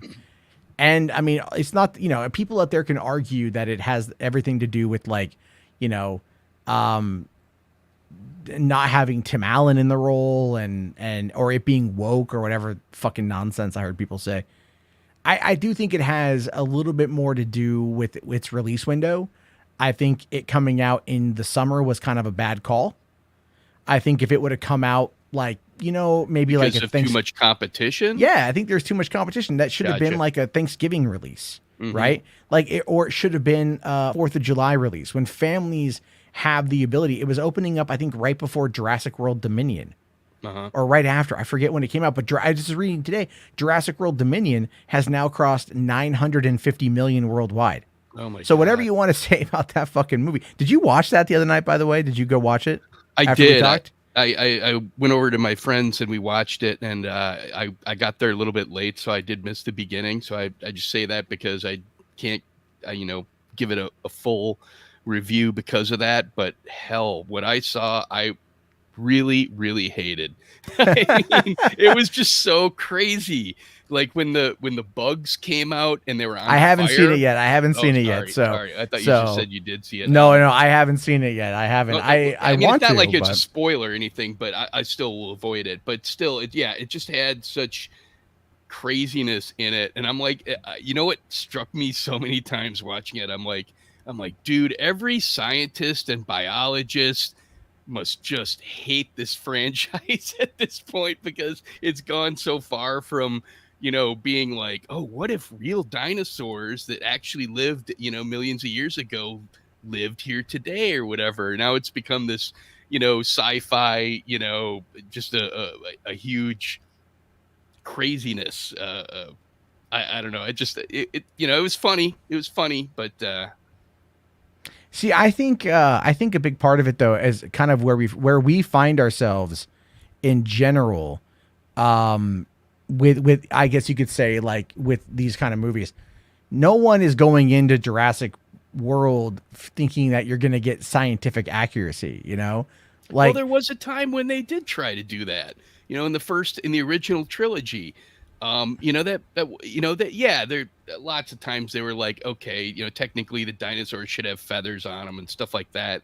But generally, that those early movies were kind of held up as, look how close to the real science we are. And the whole idea of how you can clone an animal from a DNA sample, obviously the DNA wouldn't last that long. That's why we haven't been able to really make dinosaurs, but the ideas behind it were legit science.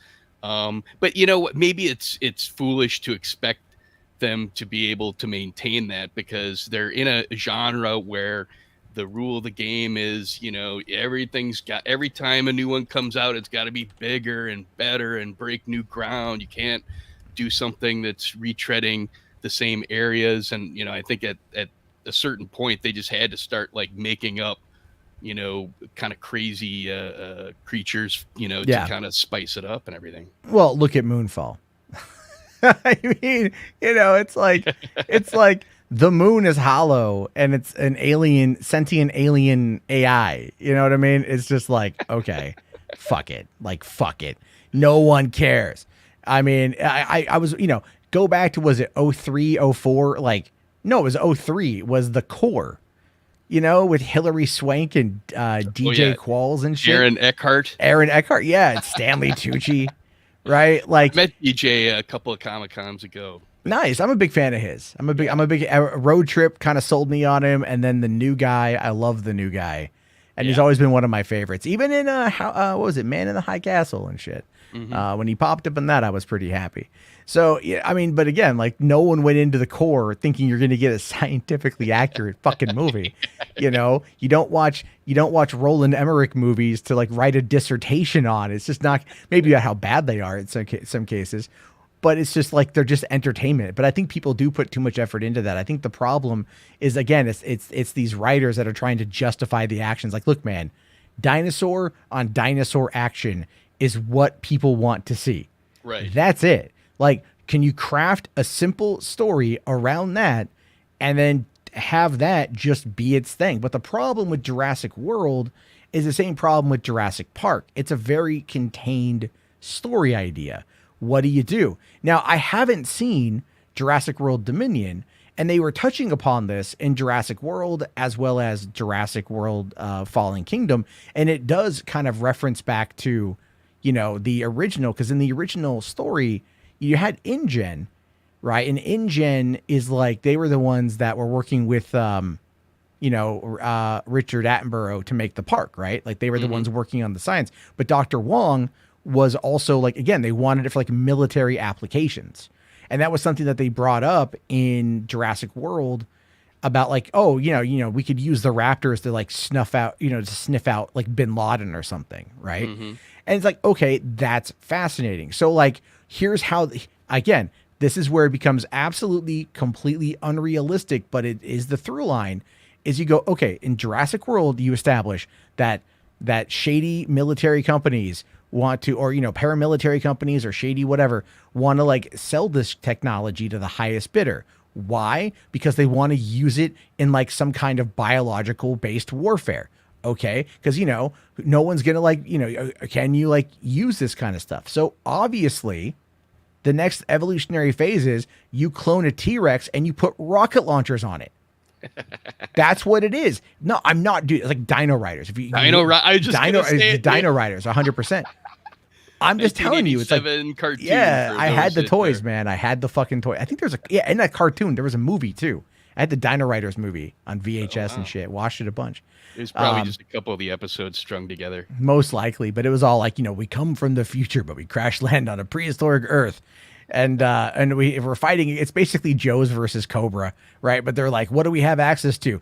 Dinosaurs. Like, let's put rockets on them. I'm like, what's so great about that is like, if you do a Google search for it and you look it up and you see the pictures, you see this dinosaur with freaking lasers mounted to its head, just like what Dr. Evil wanted on the sharks. Oh no, it's so true here.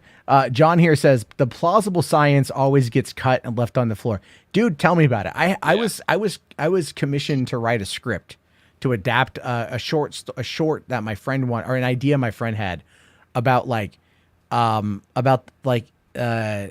military testing kind of like super soldier thought control, mind control shit on prisoners and them getting out, right? And then like it came to the part in the story where like the heroes end up in like the bunker where everything happened.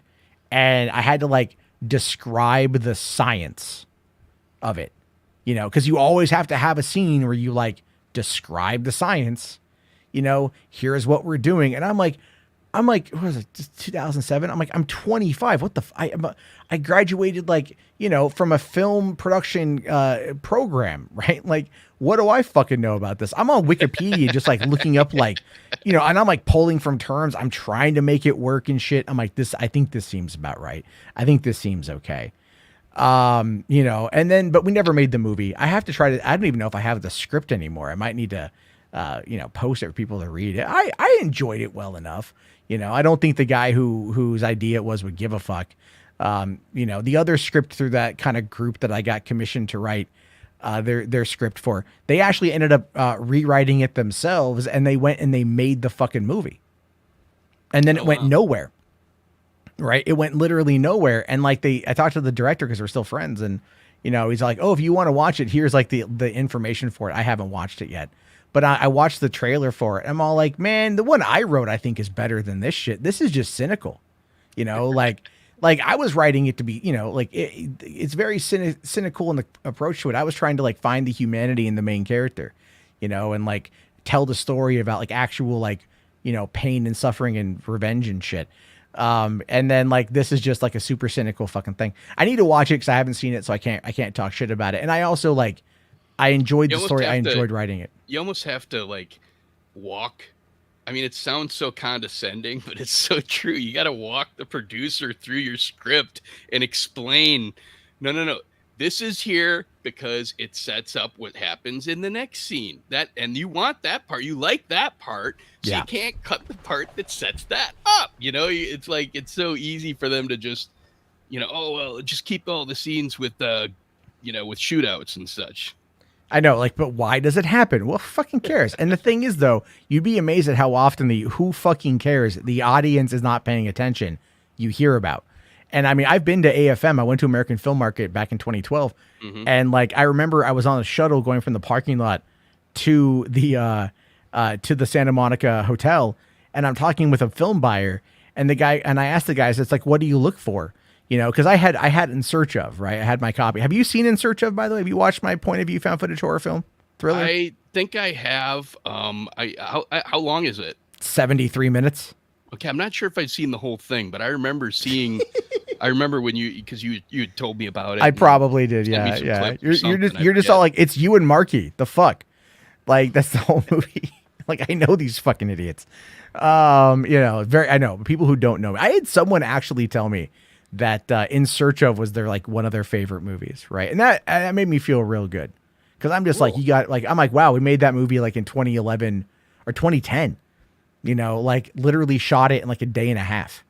Mm-hmm. And I could have shot the whole thing in a day, but I just wanted to set something else up. So I just needed a little bit more prep time for it.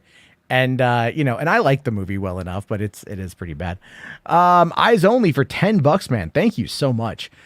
New super chatter, right? New person. Thank you. Says, what do you think?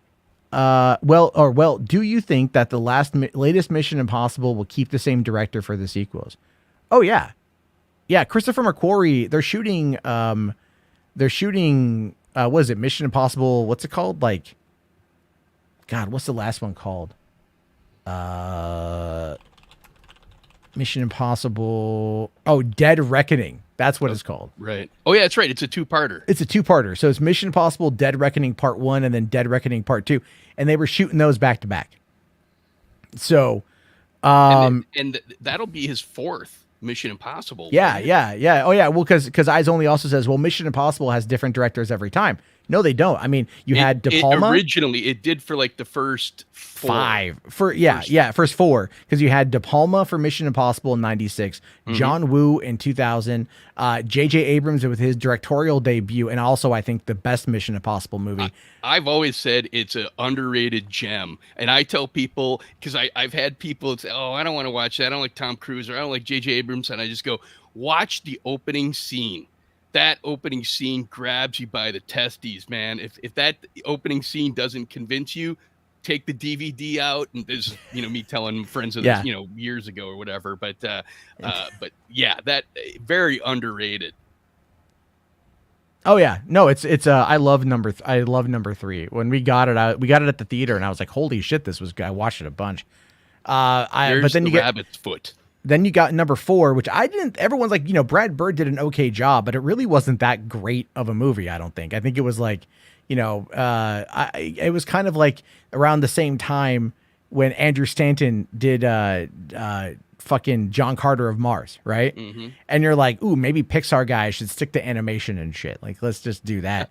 But no, I mean, like, I like number 4, but then you get McQuarrie. See, McQuarrie worked with Tom Cruise on Jack Reacher, which came out in the winter of 2012, is a solid thriller. Like, it's a solid movie. It's very low key, in regards to what you would think about from Tom Cruise. It's very minimalistic in that front. And the thing is, McQuarrie is good with that. And then they upped it with Rogue Nation number 5, which I thought was actually like pretty decent. Mm-hmm. And then Fallout was fucking epic, man. Like, I thought Fallout was amazing. I love that movie. And then it's like McQuarrie's just been upping his game. And Tom Cruise has been encouraging that every step of the way. Mm-hmm. So, I mean, by the end of the franchise, he'll have done half of the movies, and it's like, but it's a good collaboration. So I want to see more from that.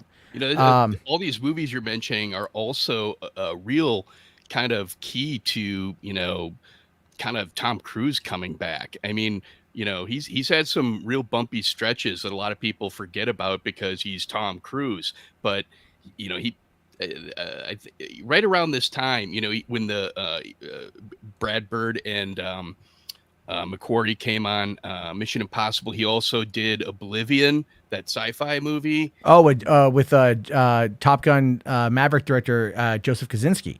Yeah, right. Who also did Tron Legacy. Mm-hmm. And it's funny. People always say that that Oblivion is just a ripoff of Moon, right? Duncan. But here's the thing: is Oblivion is actually based on a graphic novel that Kosinski wrote like in 2003. Right. So it's a very it's an original concept with that one. But I thought Oblivion was good. Moon. Totally predated Moon. Not to say that Duncan Jones ripped off that, but people come to the same conclusion on their such different movies. I mean, people say, "Oh, well, it's got a clone in it or something like." And the movies couldn't be more different. One is a slow, languidly paced character study, and the other is top notch, high concept sci-fi. Yeah. Plus amazing visuals for 2013, a good soundtrack. I really, you got like, who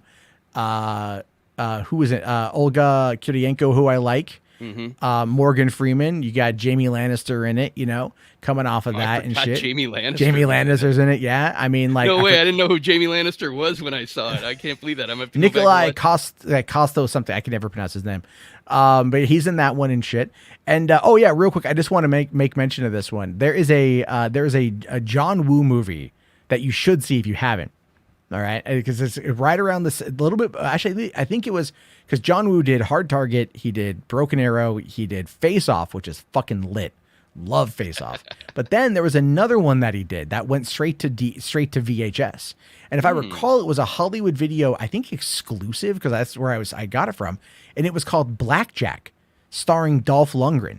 Wow. And I want to make sure I'm right on this one. I just want to make sure I'm right because this is totally new to me. I'm learning something. Yeah. John Woo Blackjack, 1998. All right. It is it's a Canadian American made for television action film.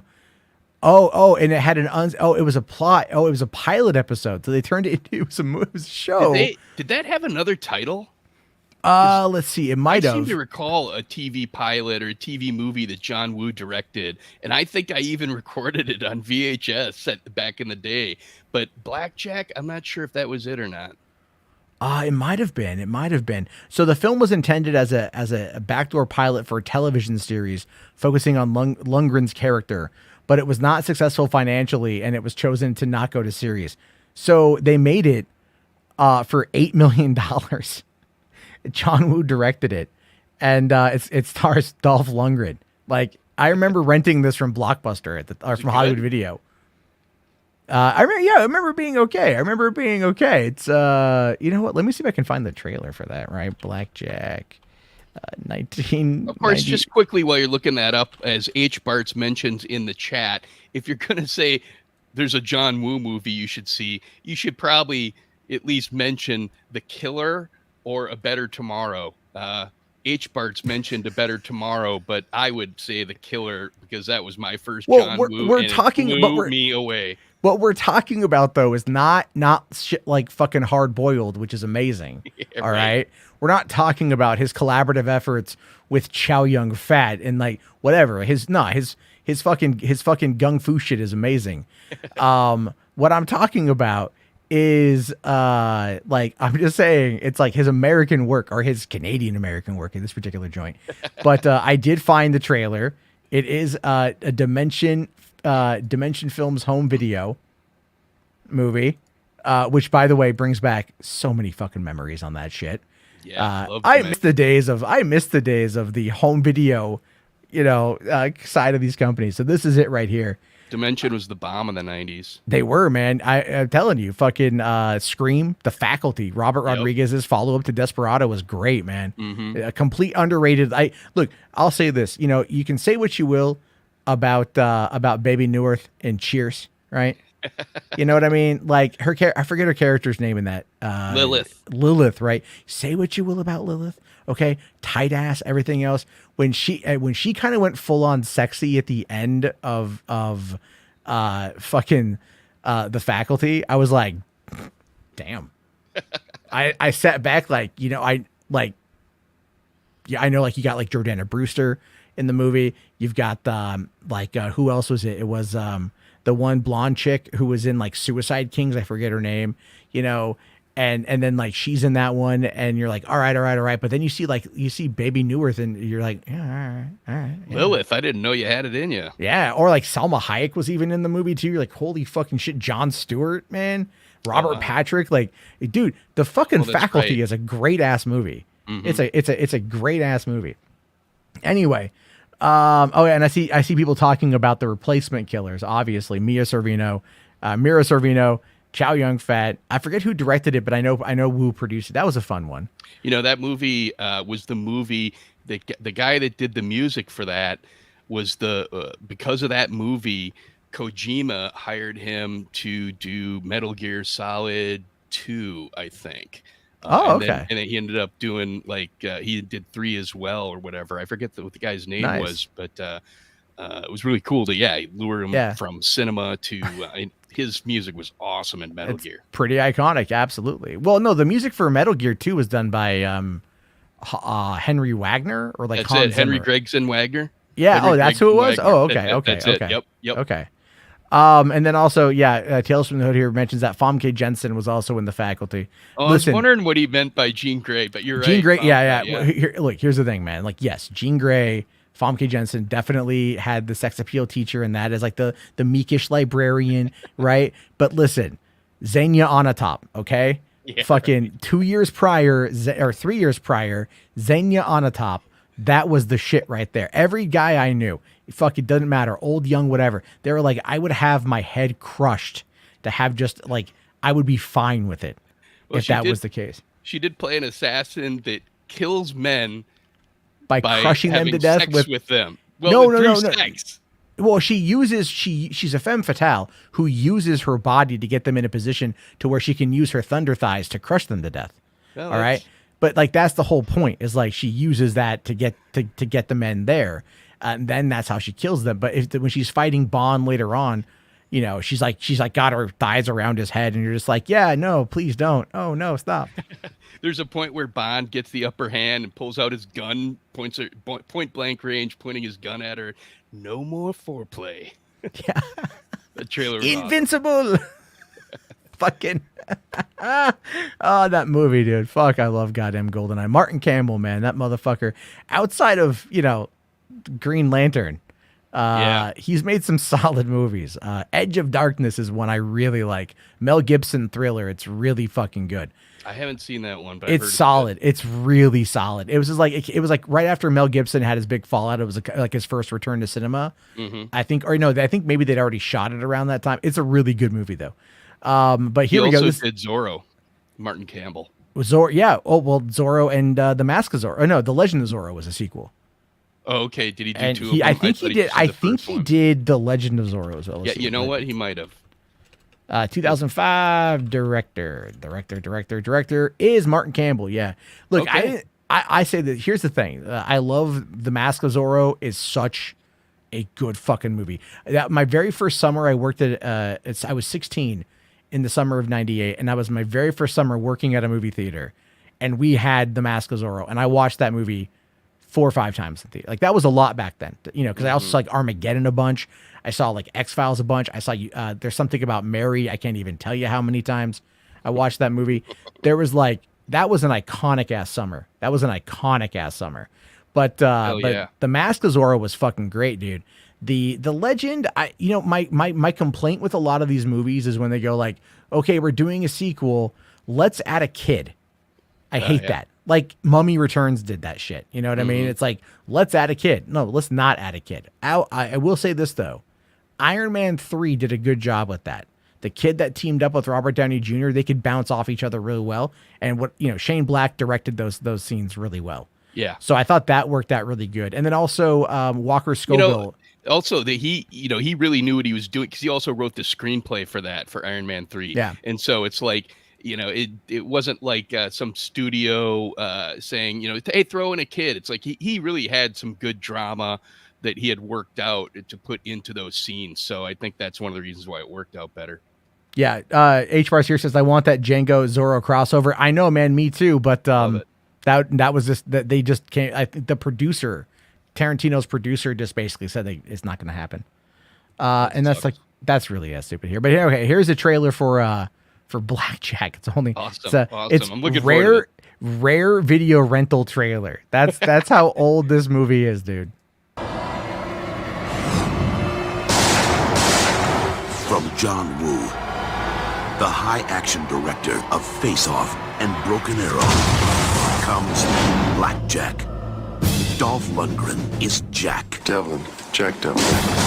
He's one of a kind. We don't make guys like you anymore. We don't make trailers like this anymore. You'll ever need. When a high-priced model, the spectacular Cinder James, is the target of a madman, How can you protect her from me? the stakes are raised. Put her in a fixed position for more than an hour. Might as well write her name on the bullet.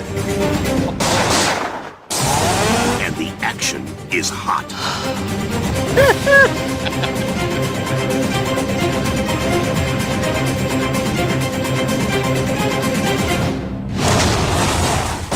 When the odds are bad, he's the best there is. Come on, Jack!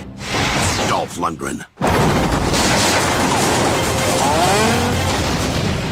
Blackjack, the new film from acclaimed director John Woo.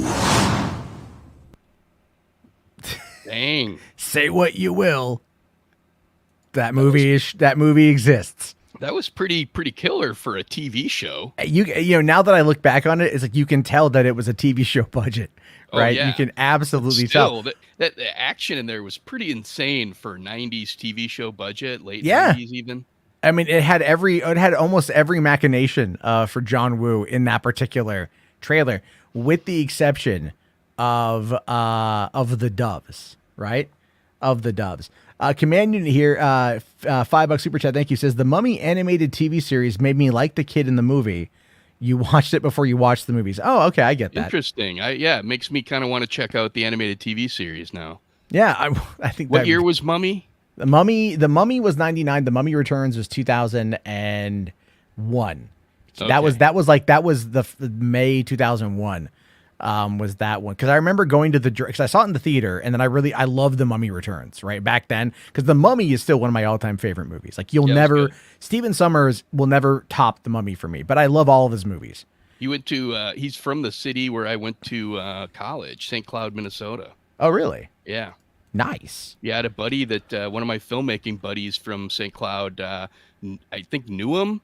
And it was like, so when he took off, it was like, oh my God, this guy from this small town in Minnesota is made it. He hit it. He's doing huge movies now.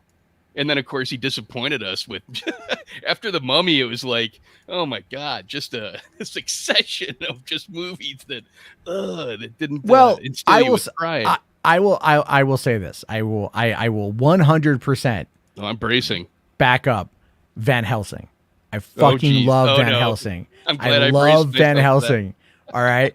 And I like G.I. Joe Rise of Cobra. I do. I think it's better than Retaliation. Retaliation. Oh, that was the first one. You're right. Yeah. Okay. Yeah. I'm 100% on board with that shit. Now here's the thing, guys. We're gonna watch a little short film. We're gonna watch this. I think I've shown it before, because we got on the subject of John Woo. There was a contest back in 06, I think. No, it was definitely 07. There was a game coming out called John Woo's Stranglehold that starred Chow Yun-fat. And they wanted to do this film competition for it, right? They wanted a short action film homage, if you will, to John Woo. Did they have any requirements? Did it have to be a certain length or anything? No, I don't really remember, but I wanted to try to win the competition. So I wrote, directed. Do you remember what the prize was? I think it was like an Xbox Sweet. 360 maybe, or some shit. I forget what it was. It doesn't matter. because we ended up shooting this. This is my short film called Dichotomy, a tribute to John Woo. It's terrible. It is god awful, but it's only 2 minutes. Matt, don't be hard on yourself. It's not the first time you made something terrible. Oh no, I've made a lot of terrible things. 100%, 100%. I've made very bad things before, but this is something we did. Shot it in an afternoon at my house in Lakeside, and yeah. So this is I'm just you know what? Here we go. And what year was this from? This is 2007, I believe. Oh, wow. We actually shot this on a Panasonic HVX 200. So if you were, I don't know if you recall at the time. I know this is like we're getting into Is tech that like shit here. equivalent to a Canon XL1? No. It wasn't. See, the XL1 shot on mini DV, right? Right. Yeah. This actually shot on P2, but it only went as high in resolution to 720p. That was it. The max resolution. A P2 card was effectively like it was a big ass fucking SD card, is what it was, right?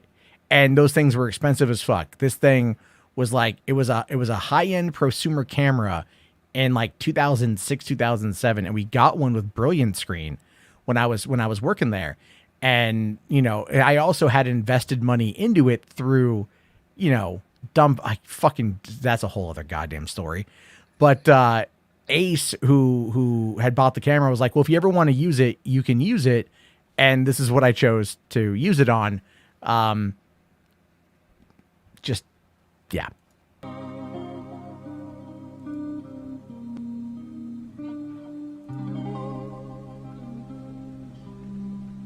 You lost, God boy? I want to talk to your boss.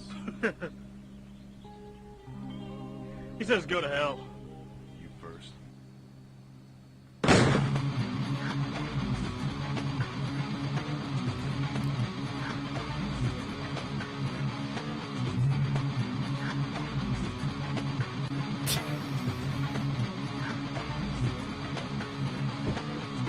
What the?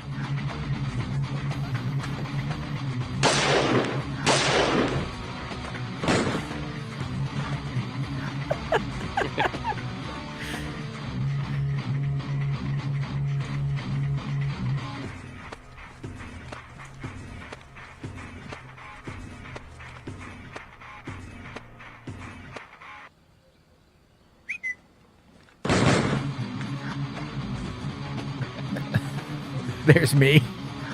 Oh, tough guy.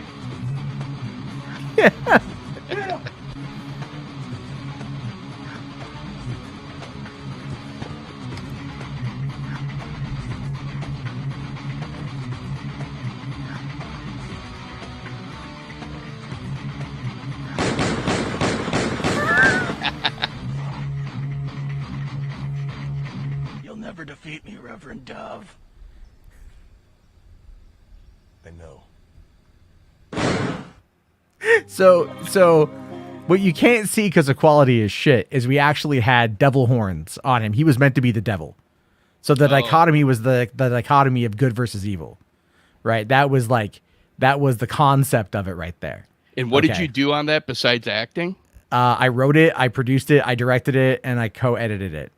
I gotta say, it's actually directing wasn't bad. So, but we had Ace helped out. Ace is pretty good at it. I was mostly just working on that. But you guys may not realize, but take a look here in the bottom left hand corner. Do you see what card that is? It's a DeLorean. It's a fucking DeLorean. EMC. Yeah, that is Ace's DeLorean. So Wow. like we shot this movie in my driveway, and I think that's my Mercedes right next to it. My old ass 87 Mercedes, and or might be my mom's Daewoo. I forget.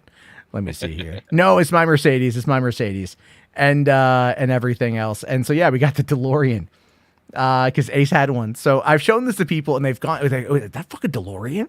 Like, yeah, man, I had access to a DeLorean, so I call, you know, they brought it over and shit. My director of photography had it. Yes, he had the flux capacitor. Yes, Really? he has the.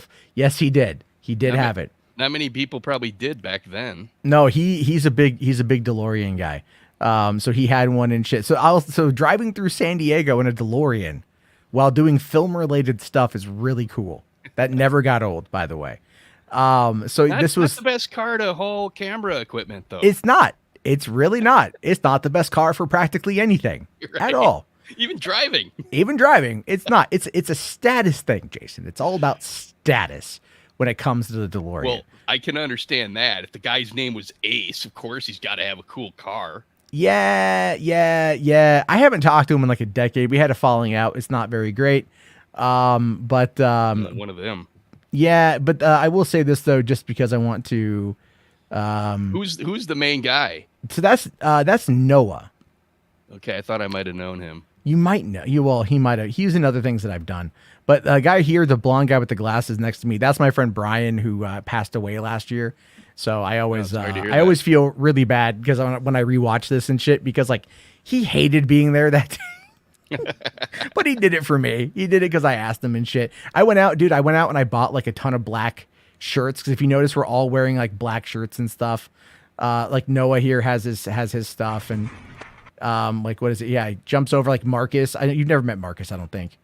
For anyone paying attention, this is one of Matt's first forays into costume design. It's terrible. I had like black t-shirts for everybody. Black t-shirts, and then if you look here, this is Robert. He's got a pistol grip pump action shotgun. That's an airsoft gun, right? So he's got that. Mm-hmm. And then so then he gets shot by Dell, and then Noah kills Dell, and then he runs over this way. And then when I come out, I'm rocking the same shotgun. Right. And then at the end, so we had the slip and slide shot here that unfortunately did not go well. It did not go well for the slip and slide. When he lands on the slip and slide, we literally just we had like a board and we just pulled him back.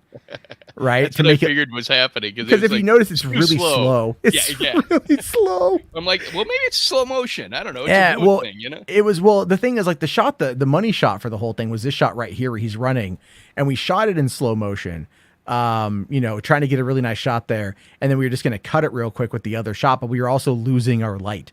Mm-hmm. Because at the front of the house, up here at the gate, there was, let's see, right here where like the lamppost is, there was a big ass beehive right there. And an Ace had gotten stung in the eye right before we started filming. So we had to make sure he was okay. Yeah. So he still was my DP and everything else. But then like right here, did you trust his eye with the lenses after that? I did. Yeah, he did good. He did fine. I think that's fine. I'm okay with it. So then so then we all get shot, right? And so then you got Mark here with the same fucking shotgun. So we and then all those guns, I bought them on eBay from China, right? Oh. I bought like battery powered Desert Eagle like handguns and shit, and like these are all just props I bought from China and stuff, and had them floating. They were all shit. They were terrible quality. And then you could see like the family pool right there, and like someone's in the kitchen doing some shit, like after we were done filming, like people jumped in the pool. I'm like, guys, I gotta go to work, I gotta go to work and shit. And like, it was just crazy, man. It was crazy, blue and gold. Mark Dixon, the bad guy. Is that Mark? Yeah, that's Mark. Mark Dixon, right? Yeah. You've met him before. I know him definitely through Facebook, through you or something. Yeah. Marky and I have been friends for 20 years now, so maybe I did meet him in person way back then. I'm sure Comic-Con you would have met him. Met him at least, or maybe San Diego filmmakers you might have met him. He went with me on that stuff too. But Blue and Gold here, Throg says, dude, mad respect for even doing this short film. How many of us talk about it and never do it? Cool. This was back, dude. This was 15 years ago. We made this short film. This was 15 years ago. This is when like, and Jason knows what I'm talking about here. Like San Diego has a lot of really thirsty filmmakers, but it's also a lot of like have-nots looking for haves. And like, so at the time I just found myself working with the studio and, ended up having, like the opportunity to make some of this stuff, and like, but just to have fun with it, like just to, to shoot some stuff and have a good time and, like make these crappy ass little short films and stuff, like, one thing I thought of when I was watching it was how much it reminded me of what we were all trying to make in the 2000s, like late 2000s, early, when I first got into the local filmmaking scene. It's like we all wanted to do something like The Matrix with, John Woo type of gunplay or Wachowski brother gunplay and stuff like that. It was just like so many of us made shorts that were basically exactly what this was. Oh yeah, no, I mean, like back then it was like everyone I knew was just like, oh my God, I'm going to go and like make this movie. I've got like all of this. I've got the Canon, XL1, right? And I've got like a nice, like, I've got, people would be like, oh, I've got Final Cut. I got Final Cut Pro back then and shit when it was only on Mac. And I think it still is only on Mac, but whatever. And like, you had to have like a nice high end MacBook in order to be able to edit. And everyone's like, oh man, that's like so cool that like you have the ability to like, edit on Final Cut. And the rest of us are using like some kind of like baby's first Avid editor, like in film classes. It was a linear editor. They were literally training us on a linear editor my first semester of school. And it wasn't until my friend Jeff goes, have you ever heard of like, he goes, you ever hear of Premiere Pro? And I'm all like, no. And he goes, oh, I've got a copy of CS3. Here you go. I'm like, all right. So I installed CS3 and that opened up my entire world. Now we're talking non-linear editor, and everything now is a non-linear editor. But back then that was like Avid level, like even Avid was a linear editor back then. What do you mean by that? I don't understand. Oh, sorry. Okay. Sorry. Avid was linear because Avid was digital. I believe Avid, well, what they were showing us was linear. Maybe it was an older model of it, but it's like linear just means you have to edit in order. You can't mess around with it. You can't do one scene and then mess. Yeah, maybe that's the case. It was like it was literally editing it in order. Like it was like capture your footage, edit this, okay, and if you fuck up, you got to go back. So it's like that's how they wanted us to edit it. And then all of a sudden it was like everyone, we all started passing around CS3 in class and Photoshop CS3 as a way to like, work on stuff. And then it just kind of opened up our workflow and allowed us to really kind of have a bit of, to try different things at the time. So am I talking about well, no, I'm talking about Premiere was Adobe. But I remember like Avid was something also that maybe I just remember it wrong. Well, I know. I think you might remember it right because when I, the last classes I took in, the TV production department of college, like my final couple projects were on Avid. And I don't remember if it was linear or non-linear, but what I remember was just that it was digital because prior to that, most of my editing had been on like professional grade, like what was it, 3/4 inch videotape. Okay. And so you got two linked, they're really, $20,000, videotape machines, but two different decks linked together in a little control panel, and you're actually, marking input point, pausing the videotape footage to do it.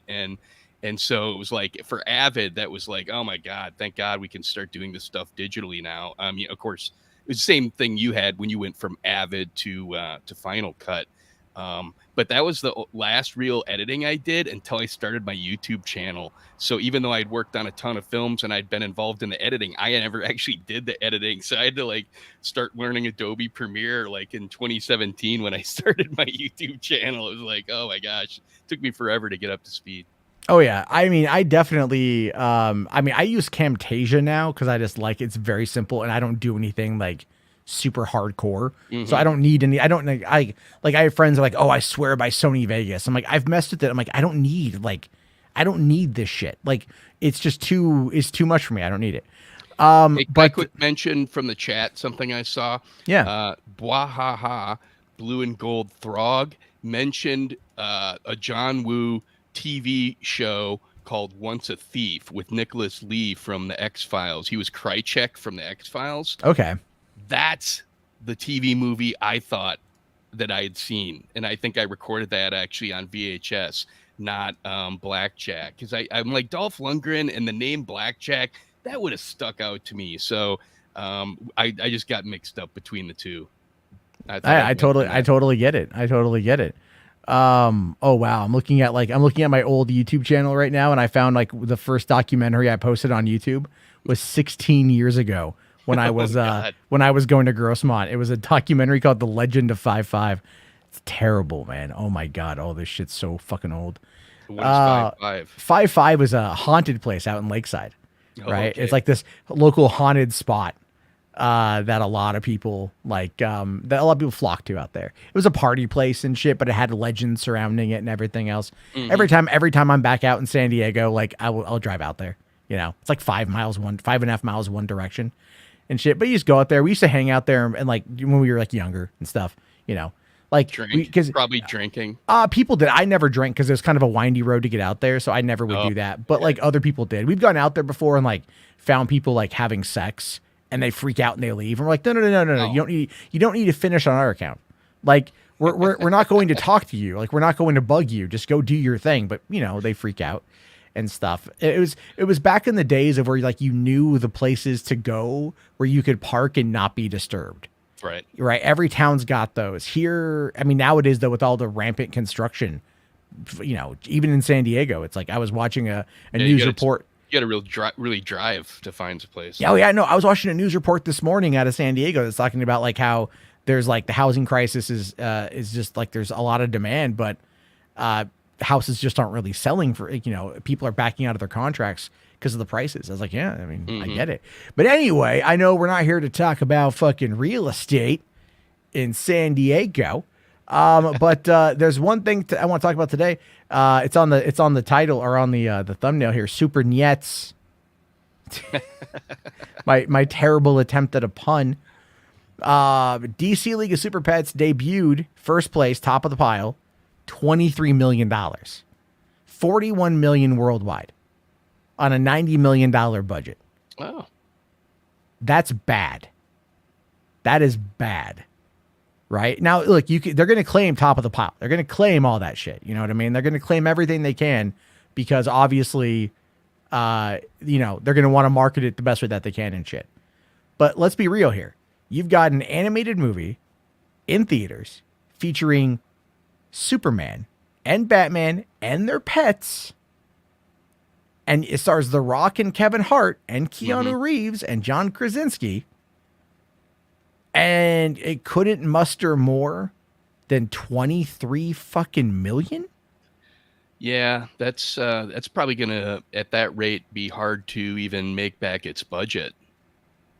Yeah, I think so. I mean, because it's like it's gonna need what 3 times the budget, so 270 in order to really kind of turn profit. Right. And so it's not going to do 270, 100% not going to do 270. It will do well on streaming. Wait, what's the budget? 90 million. Oh, okay, 3 times. No, I think if you're talking about the domestic, twice. Twice over. Okay, so the budget is profitable. Yeah. Yeah. Well, so 180. It ain't going to do 180 million. But that's just the domestic though, so you can't include the international receipts if you're looking at it through that lens. But because typically it's what they expect a movie to make 3 times what its opening weekend is. So if that's the case, it would have needed 30 million to make 90 million just to make the budget back. And it would have needed to make more like 50 to 70 million to get on track to be double what its budget is. So yeah, that's pretty weak. What was the competition like? Well, Nope and Thor, those came in 2 and 3. Nope dipped out. I'm surprised, man. Nope was like this big thing, hyped up as like the last big movie of the summer, and it had a strong opening, but then it just kind of crapped out. And I don't quite know why. I mean, I haven't seen it, but I've heard at 44 million. That sounds pretty good for what I assume is probably not the most expensive movie in the world. I don't think it was, but it definitely had the what is it? It had man, I forgot. It did well. It did well for an original film opening, right? Like a non-sequel or franchise movie. Yeah. And so again, it's like you thought but Us after Get Out did less. Right? Or did more. I should say Us opened with more. I think Us opened with 70 million. But I think Wow, I never that's saw. a huge opening though. I never saw. Well, because Get Out was so big, right? It won the Right. Academy Awards and all this recognitions. And Get Out was a great movie. Us never interested me from what I could see in the trailer, and I never watched it when it came out. I still haven't seen it yet, actually. And so, but then again, like no one I know has ever talked about it. So I'm wondering if there was a big push because of Jordan Peele's name for Us, but Us failed to connect with the audience. And so even though Nope is like not of planet Earth, it's fucking UFOs. It's in the trailer, which they should never have put that in the trailer. Mm-hmm. They should have never put that in the trailer. They should have. I mean, like Universal, I think just like dropped the ball on their marketing. But they should have had that be like a big reveal. You know, Yeah, It's like- Universal, the same idiots behind the awful spoiler-filled trailers for the Terminator franchise, right? No. They never did the Terminator movies. You're thinking okay. Warner Brothers. Oh, is Warner that Warner Brothers Brothers? did. Yeah. Well, Oh, you know what? I'll tell you this though. They did do the trailer for A Million Ways to Die in the West, showing Christopher Lloyd's cameo in the trailer, in a TV spot. Not even it was in a TV spot, dude.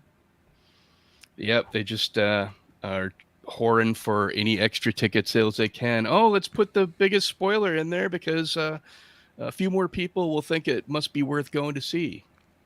Yeah, It's well, frustrating. John here says Nope was good, but going to see it again, I considered it very original and very good. But after you see it, there's nothing new.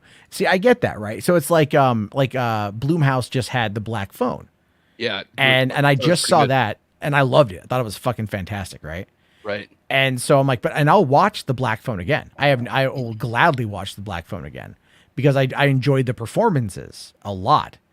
And, you know, I just kind of dug the aesthetic of the world and what Derrickson was going for. But it's like, yeah, it's kind of like Nope is something I want to see. But on the subject here, because there's something else, a little bit more of a thing in regards to this. The Rock decided that he wanted to try to push a bit more in regards to getting people to come and check it out. So 8 hours ago, he posted this. Thank you for making Super Pets the #1 movie, but did you stay till the very end credits? You guys already know how I feel about Superman versus Black Adam. The indestructible force meets the immovable object. With the DC Super Pets universe, we had the opportunity to build out this awesome animated universe in a big, fun, cool way. So 3-ish Trey Mana later, I came up with the end. So he's like, I got drunk and thought this would be a fun idea. I came up with the end credit idea. Allow me to introduce the baddest, meanest antihero, canine walking God's green earth, Anubis, complete with his new favorite toy, the squeezy Bruce Batman. At 7 Buck Productions, we have major plans to build out the Black Adam DC universe and now the DC Super Pets universe with our partners at Warner Brothers Pictures and DC Comics. And Super Pets and Black Adam is just the beginning. Enjoy the movie and enjoy our 7 Buck Easter eggs, right? And then this is the pet. This is the Anubis. This is his dog. So we were talking about this last night on the show, and I was like, don't spoil it, don't spoil it, don't spoil it. And then, I was trying to not. He puts it out today, right? If you're putting out the end, this is the thing. It's like, I'm at a point now where I'm just like, I keep saying The Rock is the blueprint for the future of DC. Mm-hmm. I don't think The Rock is the blueprint anymore. Well, I'm not saying I think he wants to be, but like $23 million opening. Look, you could try to spin it, say it's the #1 movie. Sure. But it's like #1 on a pile of shit. It's just not going to fly very well. So, people would say in contradiction to that, they would, it was an animated film. It wasn't like it was a real rock. Oh, I know. I love that. Yeah, no. Are we still using that argument? Are we still trying after all these years of animated films cropping a bill? You know what I mean? Like, are we still using that argument? I'm not saying you specifically. I mean colloquially. Sure. But it's like I get that a lot. I'm like, it's still dude. It's like The Rock, the biggest fucking entertainer in the world, right? This is what I say. Like why I said it proves me right. The Rock is not a movie star. He's a brand. He's a brand. And he's sitting there. And if you notice what he's been doing is we watched this the other night and I liked the video. He went to, he held a screening for the movie. I saw that. Yeah. And then he had like the little bar outside. It's like, oh, hey, for parents, go get your fucking margaritas on. That's right. I saw it on your channel, actually. Yeah. That's Yeah. how I So I'm thought like, that. so you're trying to market tequila in a kid's fucking movie, dude. Like, you're like, hey, parents, come get fucking wasted on my tequila. Take your kids to this shitty ass movie. Frankly, though, you know, you've taken your kids to movies. You know what it's like. Kids' movies are a zoo. It's like, you know what? Even though it's probably inappropriate, I can imagine the tequila being a big hit.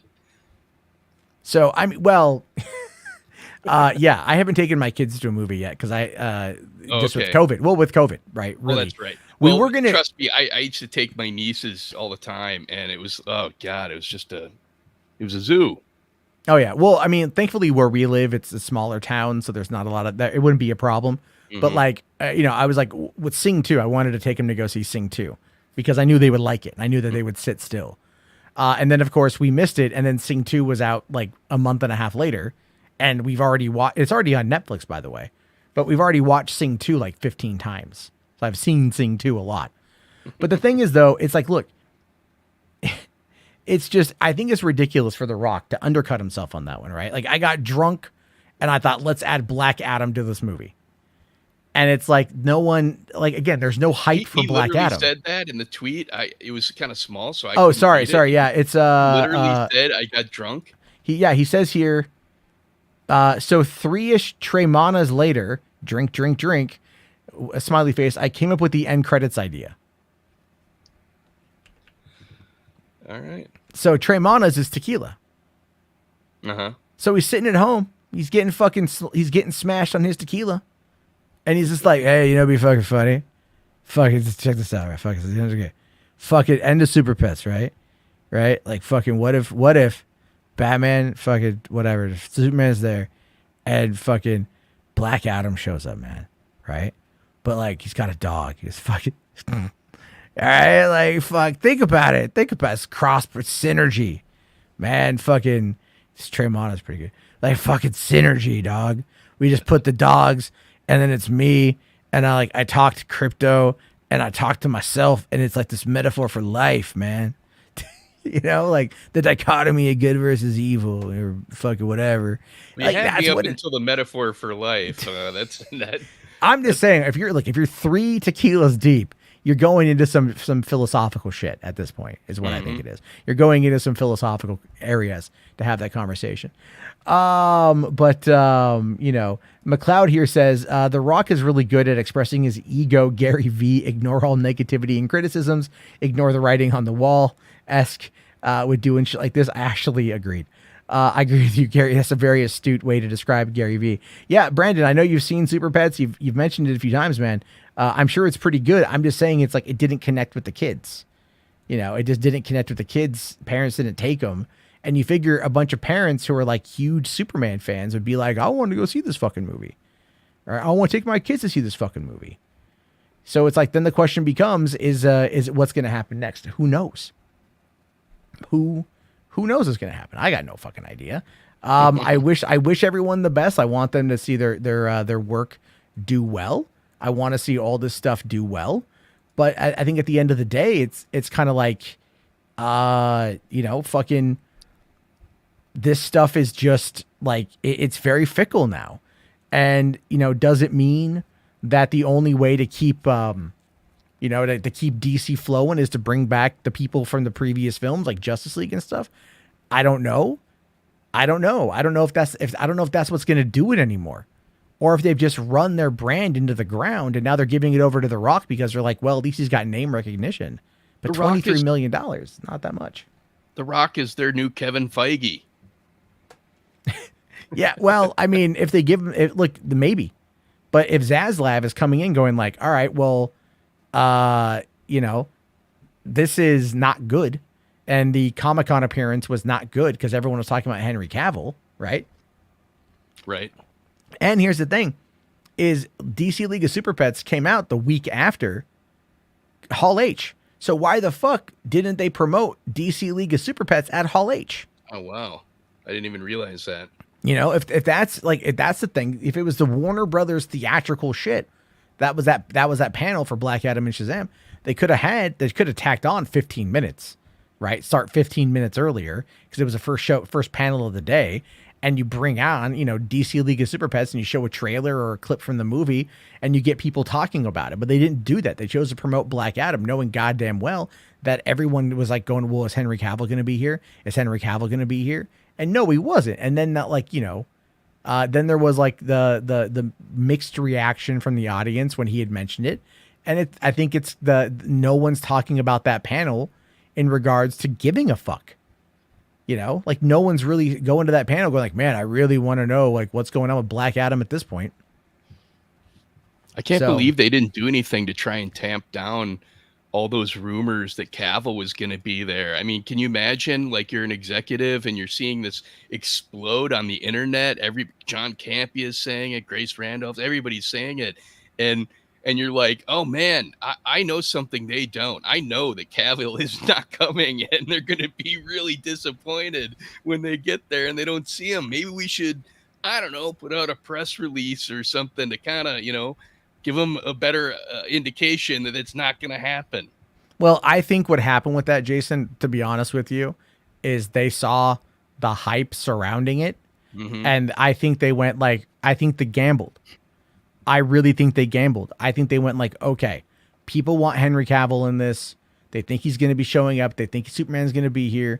But you know what? We're going to wow them with the opening of The Rock coming out in costume with the lightning and the smoke, which, by the way, I totally predicted would happen. Down to the smoke and the lightning. Right? I said that. Maybe not the costume, but I said everything else because I'm like, dude, you know me. I'm a Hall H veteran. Right? Right. Yep. And so like I know how Warner's comes to play.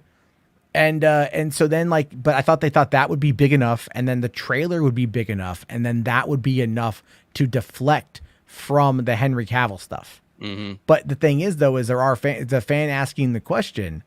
They should have tapped that thing down, right? Because when you go up and you ask questions, they have the people there that are asking like, oh, what is your question going to be about? Right. And if they're like Superman, like we're not. This is about Black Adam. Like let's try to keep that to a minimum. Or whatever. But The Rock is, he's trying to be a diplomatic businessman about it. You can tell he knows what the fans want. But again, it's as I keep saying, it's like I think what it boils down to is Henry Cavill has been offered multiple times to come back. Henry Cavill simply does not want to based upon the offers that have been made. And if The Rock's ex-wife and business partner and current manager, Danny Garcia, is the same manager for agent for Henry Cavill, and it's been literally 4 years of this shit, maybe it's time Henry Cavill gets a different agent. Maybe he gets some different representation. Mm-hmm. Because clearly they're not able to make it work. And it's like, if you were the agent on this one, and you're like, okay, Henry, what do you want? And he'll probably be like, look, I want Man of Steel 2. I don't want cameos. All right. And like, well, Warner's wants to build up. They want to build up with the cameos. I'll tell you this, though. If he would have done a cameo or two, that would have been playing ball with Warner's.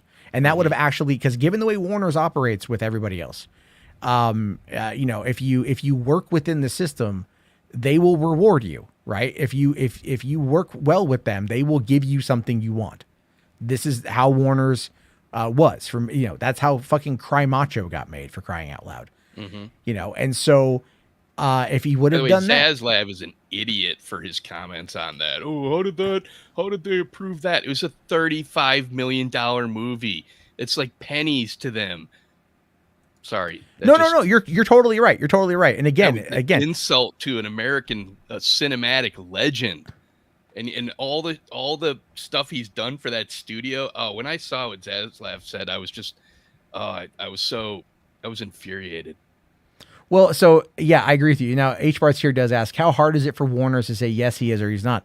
It has everything to do with the fact that he's got one more appearance left on the contract, and he doesn't want to waste it on a cameo, which makes sense. The thing is, though, is that he should play ball, and they might build out from there. Contract. Well, yeah, they might. I would argue for a new contract, but the other side of that too is like, look, Henry Cavill has not filmed, and I keep bringing this up, and I'm not shitting on the man because I like the man. But this is just straight facts. He has not filmed anything new since the summer of 2017. The whole mustache situation. That was the last time he was officially in the Superman costume. That was 5 years ago. Right? Doesn't matter if the Snyder Cut came out or didn't come out. The last time he was in the costume was 5 years ago. It doesn't matter if he says that he still wants to play Superman. The last time he was in the costume was 5 years ago. Unless it's a weird sex thing. In any case, I wouldn't blame him, to be fair. Wouldn't blame him.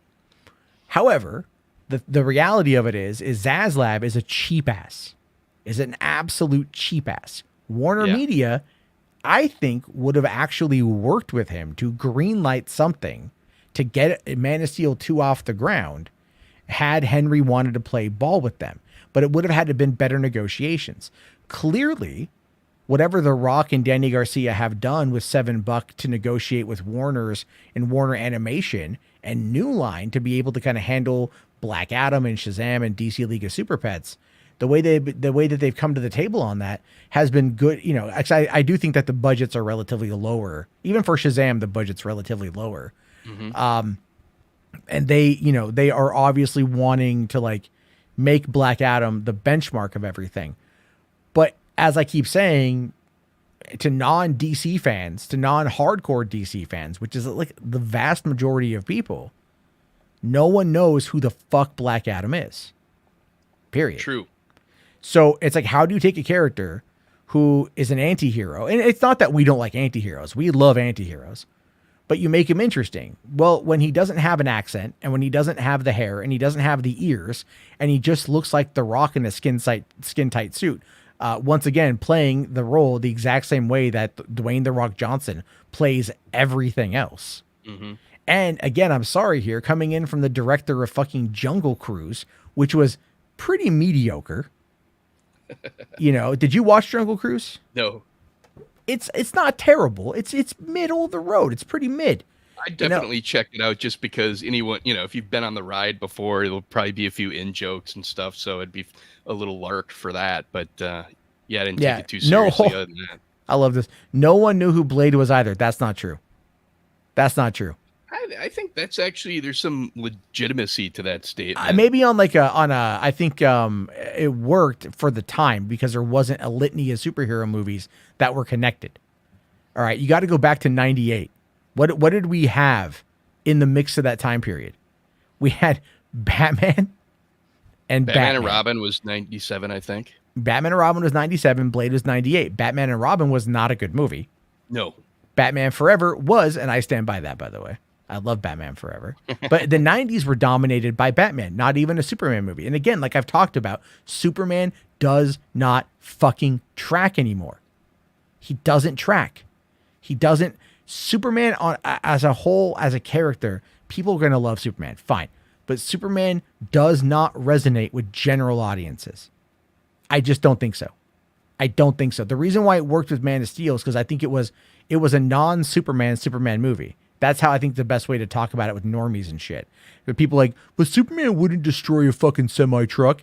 You know what? Yeah, but Clark Kent might if he's getting revenge on a dude as he's trying to figure out his own code of ethics and shit.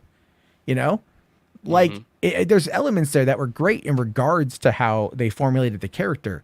But again, to a lot of people, it's just Superman doesn't necessarily track. And I don't think BVS should have been $1 billion. And it wasn't just the theatrical release that fucked it up. I think they just did too much too quick. And even a lot of us were saying back at the time, after Man of Steel, it's like, no, if they're rushing to get to Batman and Superman, because remember they announced BVS like a few weeks after the release of, I think 3 weeks or 4 weeks after the release of Man of Steel. They cast Ben Affleck, announced that it was happening at Comic-Con. So they were gun rushing this thing without properly building it because, they want to catch up to Marvel. Right. Well, here's the thing with this. Going back to The Rock. The Rock's the same way. The Rock wants to build outward, but he also understands that he's on a time clock. If it takes 2 to 3 years to produce one of these movies, to get it, written, shot, and finished, he's on a time clock to make these things as profitable as humanly possible while he is still physically able to be in the suit. Now, he's got a solid 10 years on him for that to happen, and he would definitely put himself there. But again, younger actors who have a burgeoning career, someone like Henry Cavill, who is he's not in the twilight of his career at all. He's got a lot of options on the table. That's going to be different for having availability. if they're not going to lock these actors into a multi-film contract and pay them handsomely enough to keep them away from doing very time-intensive work. That's the problem with them. They've got to follow the Marvel method. It's not that you have to lock them. Marvel's not even doing the long contract shit anymore, but they are still like building out with these characters, and the incentive for these actors to say yes is very high. Mm-hmm. DC doesn't have any of that. And Comic-Con kind of proved it. Anyway here, the command unit says here, is there a Rock movie that isn't mid? Yes, The Rundown. I don't think I've seen that one. Dude, yeah, oh my God, The Rundown is great. The Rundown was pretty fucking awesome. You know what? I remember seeing the trailer for that. I remember what it is now. And I remember hearing it was good. I get a little flack for this, but I kind of enjoyed Pain and Gain a little bit, or at least I did the first time I saw it, but I've kind of like it less and less as time goes on. Because there's no likable characters in that movie. I think that's the biggest problem with Pain and Gain is like, look, Michael Bay doing like a $29 million movie, under 30 million, him coming off of Transformers, like, I want to challenge myself to do something that's very small and to be very Michael Bay-y. Works. I like it when he goes smaller, personally. Yeah. I think that's him, like Six Underground was just a mess of a movie. That really disappointed me because I'm like, oh, Michael Bay off the chain with Netflix, and the script was a mess. The direction was fine. The directing was fine, but the script was a mess. And it was so riddled with cynicism and like it wasn't even fun. Like Ryan Reynolds wasn't fun in that movie. Pain and Gain is it's not just that it was about crappy people, but it was like so just reveled in the crappiness so much that it's like, not much redeeming material to come back to and watch again. It's kind of like Memento, right? Like, yeah, it was a good movie, but you don't really want to watch it again. Oh, I disagree on Memento because that narrative structure I'm making an American Dad joke. Oh, okay, it's a paraphrase off of that. It's like Memento. It was good the first time, but the second time, not so much. Or I'm fucking up with that one. That's like a 20-year-old joke at this point.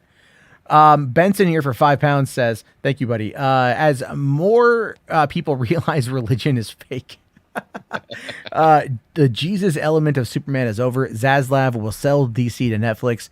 Black Adam bombs. Cavill is Bond. I don't think he's going to sell it to Netflix, but I don't think he's going to sell it. I don't think they're going to let that happen, but it's entirely possible. I skipped the super chat. Did I? An interesting,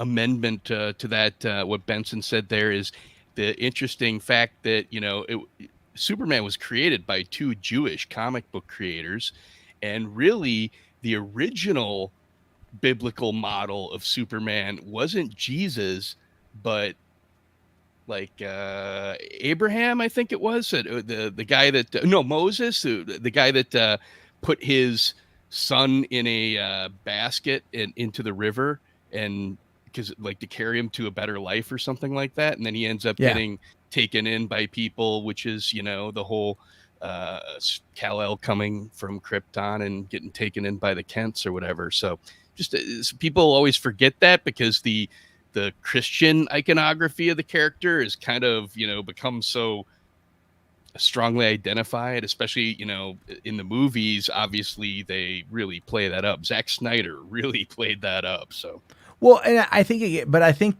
the Christian iconography that was used in it, I actually enjoy it being used in the way that it was used, because it wasn't that Clark had embraced it, right? Like it was kind of established a little bit in or I should say hinted at in Man of Steel.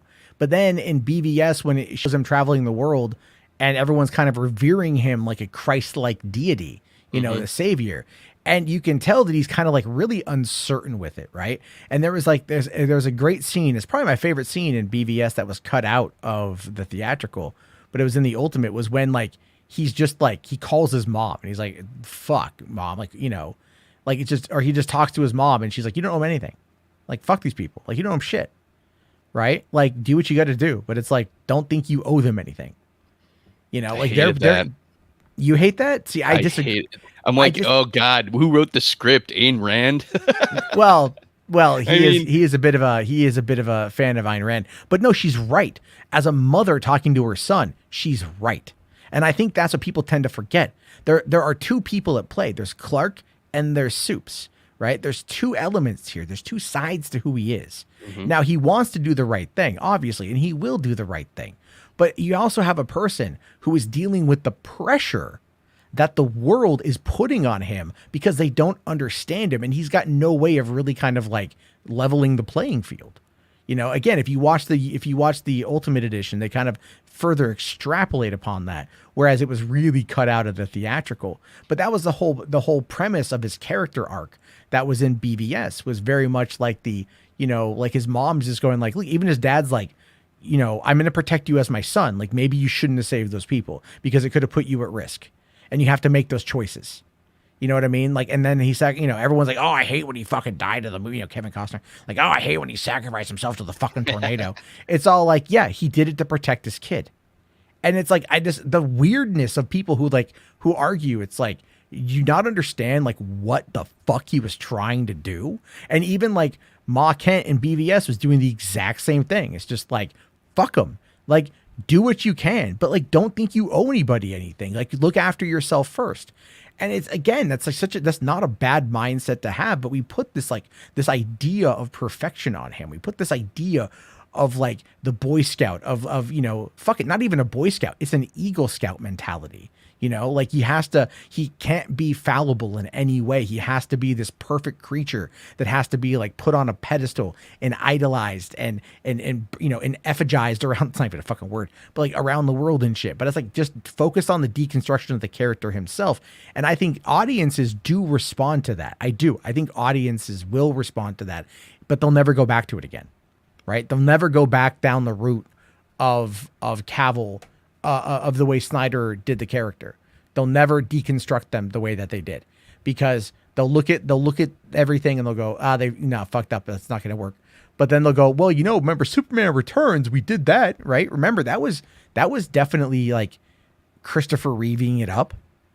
And that movie got panned by so many people. I think it got better with age, to be honest with you. Yeah, it's a little underrated. I mean, it is underrated. Singer made some disastrous creative decisions, and the biggest problem he did was he planned two movies, and the first one was going to be more like Superman 1, and the second one was going to be more like Superman 2. So that's why you didn't have any supervillain. He was going to save, and I don't know, it's so stupid. It's the 2000s. We want to see Superman, hitting another guy that's really, really strong. But instead you get this, another, Lex Luthor real estate scheme, just like in Superman 1977. Yeah. Oh yeah. No, I know. It was, but that scene, the airplane rescue scene. Oh man, that was like one of the greatest superhero action scenes that had ever been done at the time. I mean, It was up there with, obviously Spider-Man and X-Men had come out, but still that was really well done. No, I remember going to the midnight show at Edwards in Mira Mesa, back when back when midnight shows were midnight shows, and seeing it there, and really just like, really, what cracked me up was the fact that the movie was edited by John Ottman, and John Ottman also did the score. So yeah, he does that with a lot of Singer movies. Yeah, he did that with Usual Suspects. Yeah, he did. I mean, like, he's defined. Didn't he win like best editing for like Usual Suspects? I think, or like it was nominated maybe. Yeah, because that editing was great. Oh yeah. Amazing. No, yeah. The fucking Kaiser Soze reveal shit was great. Still iconic as fuck for the 90s. Like, you can't top that shit. I just watched on YouTube. It just popped up in my feed. I watched the Scary Movie spoof of that, where it turns out it was Doofy all the time. that was great. Like, he's walking all weird, and then he starts walking and he starts acting cool, lights up a cigarette. Oh man, that was hilarious. Oh, it was perfect. I loved it. I thought that I wish Keenan Ivory Wayans would come back and do some more spoofs. Yeah. I feel like Keenan Ivory Wayans, like, he tried legitimately a little bit with like, a Low Down Dirty Shame, which was a bit of a spoofy type movie, but it was a really solid film in and of itself. And then, of course, a couple of years later, come back with Most Wanted, also starring Jon Voight as the bad guy. That was before Tomb Raider. It's just like and then the scary movies, and then White Chicks I think is a fucking classic. I think White Chicks is fucking amazing. You heard it here first, folks. I don't discredit White Chicks in any way, shape, or form. Now that one he did afterward, it was the one that was the bad baby kind of take on that. Oh yeah, right. With Marlon Wayans as like the little guy. I think it was called Little Guy, right? Yeah. Is what it was called. That movie was terrible. Like that wasn't even funny. And then you haven't seen Keenan Ivory Wayne since then, and that is legitimately sad. Like Dimension took away the Scary Movie franchise and gave it to like, wasn't it like the third one done by like one of the Zucker brothers? Right? Yeah, I think it was like that's right. Like Danny Zucker did it because he came back and he did what is it like? He came back and he did was it my boyfriend's girl or whatever the fuck it's called my boyfriend's boss or something like that. Ashton Kutcher, right? And but it was actually a really solid comedy. It was like Michael Madsen's in it, Andy Richter's in it, Tara Reid I think was like the female lead, and like it was a solid movie. It was a solid comedy. And then he went on to go do Scary Movie 3, 4, and 5, and those just went to shit. Like those just devolved into like whatever the fuck Leslie Nielsen was doing by the end of his career. What was it? Wrongfully Accused. That one that was not very good. Okay, I'll fully admit Spy Hard was fucking amazing. And the fact that Weird Al did the opening theme song to Spy Hard. Nice. And shot it like a Bond opening. Oh, great. Right? Did you ever see Spy Hard? No, I don't think so. Oh my fucking God, dude. It's great. It's great. If I stumble across it, I'll definitely watch that. Just when we get done tonight, go look up the Spy Hard theme song. Intro. Okay. Yeah, just watch Spy Hard. It's just totally a Bond spoof. But there was another one that Jay Moore was in at the time, in like '96 called it was like Jane Austen's Mafia. Right? I've never heard of that. It was so bad. Some of those spoof movies, dude. But then here's the thing: Marlon Wayans is now back with like haunted house movies. They're doing like they're spoofing horror movies, like Paranormal Activity and Annabelle and things like that. But he's trying to like mimic Keenan's vibe with like the over the top gross out humor. And like it's funny, but like it doesn't nail the satire that I think Keenan can really bring to the table. Because like look, say whatever you will like Keenan Ivory Wayans, that motherfucker gave us a lowdown. It's don't be a menace to South Central while drinking your juice in the hood. Yeah. All right, which is like one of the funniest goddamn movies ever made. Wasn't he also in I'm Gonna Get You, Sucker? That was I think his first spoof movie. That was before In Living Color. That was so good. I love I'm Gonna Get You, Sucker. That was such a fucking good movie, dude. I'm gonna get you, sucker. Yeah. Hold on here. We got Command Unit here for $10. Thanks, buddy. Saying the last church effectively animated 1 hour 40K religious debate is, in my opinion, answers what would have realistically happened if Superman rejected his divinity. Well, I'll give it a watch. Well, definitely, if it's 1 hour, we're not going to watch it here. That is just that I just can't do 1 hour. But because it is already after 12:30 and it is Sunday night, so we should probably get to the final topic. Although there was, okay, hold on. Look at these, just fucking throwing money at me, right? If you want $50, react to and review The Last Church. Is that the one you just sent me on? I think that's the one you sent me on. Yeah, I'll review and react. I'll check it out. I'll check it out, man. I have some time this week to do some shit. So, all right, Command Unit. Thank you, buddy. I will do that. I will save the links and I'll check it out. But all right, so Jason, to get us into round us into the last topic of the night. Wait, hold on. Before we do that, sorry. I missed this one here from This Is. Oh, you know what? I was going to bring this one up because I'm familiar with that. Do you know that show, Matt? I know Exo Squad. I know I've seen Exo Squad. I don't remember much about it. Yeah, it was. I don't know a ton about it either. I didn't watch it as much as I should have, but I definitely recorded a couple episodes back in the 90s. I recorded, just about every, good action cartoon. And he's right. It's known for being for a couple of things. This is what people mention most is the fact that it would kill off characters and you'd see other characters like reacting to it in later episodes, but also for the continuity heavy elements of the story that, you know, was kind of an ongoing war between the, you know, the enemies and you know, a lot more integrated throughout the season arcs compared to normal cartoons. I would say X-Men was probably the biggest trailblazer in that area of continuity in Saturday morning TV. But certainly Exo Squad was a key one as well. Okay. I mean, like those kind of shows I think would be kind of cool to see come back. Yeah. You know, like we mentioned Dino Riders. I think that would actually, following Jurassic World, would probably do well.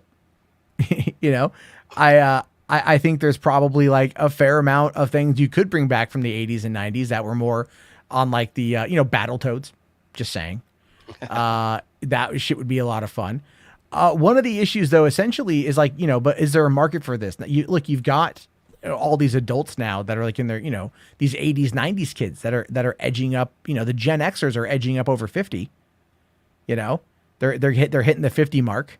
I'm a Gen Y. I'm in that weird middle age, right? Where it's like, I'm a Zennial according to some, you know, between 70. Yeah. So apparently Zennial is between 77 and 83. It's like a mixture of Gen X, like the tail end, very, very tail end of Gen X, Gen Y, and then, you know, and then millennial. Mm-hmm. I mean, like I kind of qualify, you know, I'm right there where it's like, I'm in that weird age, but it's like, again, like watching all this shit growing up, like Teenage Mutant Ninja Turtles. I remember at 5 years old watching the show when it aired on TV and how much I loved it. And I look forward to every new TMNT iteration, you know, hoping that it's going to capture the magic of the original. The Seth Rogen one that's coming out. When was the last time you watched the original? A while. Probably been a while. It's been look. I know that certain things have not aged well. Okay. I don't fucking care. Like I just don't. I don't care. either. I don't. It's either, like it's like I will go back. It's like the Super Mario Brothers movie from '93. Okay, shit movie. I fucking love it. Howard the Duck. Fucking adore that goddamn movie. It's terrible, right? It's not a great film, but it's just, it holds that place for me at least. Oh, I hear you. I'm all about the nostalgia. It's funny though, because, you know, TMNT has an interesting life because it has gone on for so long and so many new, you know, reboots and new cartoons where it's like, you know, suddenly now with state-of-the-art animation technology that it didn't have in 1987 when it first came out. So it's interesting. But if you look back at those original episodes, because I was watching a few of them recently, and I was like, well, you know, I've always loved the craziness of the characters, you know, even going back to the comic books. But I was kind of surprised at how weak the action was. It was like, you know, it was not top shelf animation for 1987. Well, and I'm talking about, you know, first season too. I haven't gone through the entire. Oh yeah. I mean, like, the foot soldiers were robots and they could decapitate them and do whatever they want to them. Right. You know, and like I remember going to seeing the original movie when it came out, because it came out on my birthday. The live action movie? The live action movie, yeah. Oh yeah, I love the live action movie. Oh, I love those movies. They're like the sequel especially. I don't give a fuck if, you know, if it's not Bebop and Rocksteady. All right, we'll have that debate till the end of time. I don't care. Fucking Vanilla Ice with the turtle rap was the shit. Go Turtles, go Turtles, go. Don't care. Shredder, Super Shredder, awesome. You know, fucking just the opening fight scene in the mall during like the Foot Clan or like the gang robbery with that was awesome. I love number 2. Number 3 is a bit underrated. I need to go back and watch it again. It was never my favorite, but like I still liked it. And then of course I really did enjoy the 2007 animated film. Mm-hmm. I did like that one quite a bit. And then the 2014 movie, I liked it. And that's a bit of a tough sell because I feel like they really altered the you know, the story, the origin of the Turtles with the whole April O'Neil thing. And Megan Fox's April O'Neil didn't really, you know, yeah, okay. But I mean, there were elements of it, like the elevator scene in that was great, right? That was peak Turtles. The elevator scene in that one when they start like improving, like doing like the music. You know, like that in the 2014 movie I loved it. Raph was definitely Raph, total fucking, you know, this douchebag fucking chip on the shoulder guy. And Raph's always been my favorite. I never actually saw the 2016 movie that actually had Bebop and Rocksteady in it. I never saw it. And the reason why I never saw it was because my girlfriend didn't want to go see it. So I was like, well, at the time I was actually really against seeing movies by myself. I don't know why. I just never wanted to. Now I don't even give a shit. Like I'll go see, you know, I see practically everything by myself these days. So totally okay with that. But I thought it was pretty funny. Go Ninja, go Ninja. That's right. I fucked it up. I fucked it up. I did. I haven't watched the new movies either, or recent movies, even though that's not that recent. But I did watch the scene, just a clip on YouTube of Rocksteady and Bebop being transformed. And when I told you I was, you know, watching some of the episodes of the first season recently of the cartoon, and I was like, oh my God, that scene is exactly like it is in the cartoon. I was actually kind of shocked at how similar, like almost like shot by shot it was. I was like, wow, that's pretty impressive. That's a nice callback. I'm sure, you know, some of the hardcore fans love that. I don't think it's very difficult to please hardcore fans. It's just like it really isn't. It's like just have like some kind of, you know, respect for everything, right? And it's like not even I don't even say respect is necessarily like the right word. It's also just like try to just tell the best story you can and don't deviate too much from it, because this is stuff people like, you know what I mean? So it is what I mean, like it's always kind of weird on that one. But anyway, let's see. Okay, hold on. Matt, it's annoying, but Krang is in it. You get the tech. Oh my God. Krang is in. All right. Now I got to watch it. I forgot Krang was in it. That was, oh my God. They said, Spherical Man said that Brad Garrett played Krang, or the voice of Krang. All right. I'm pretty sure it's on Paramount Plus. I'll have to check that out.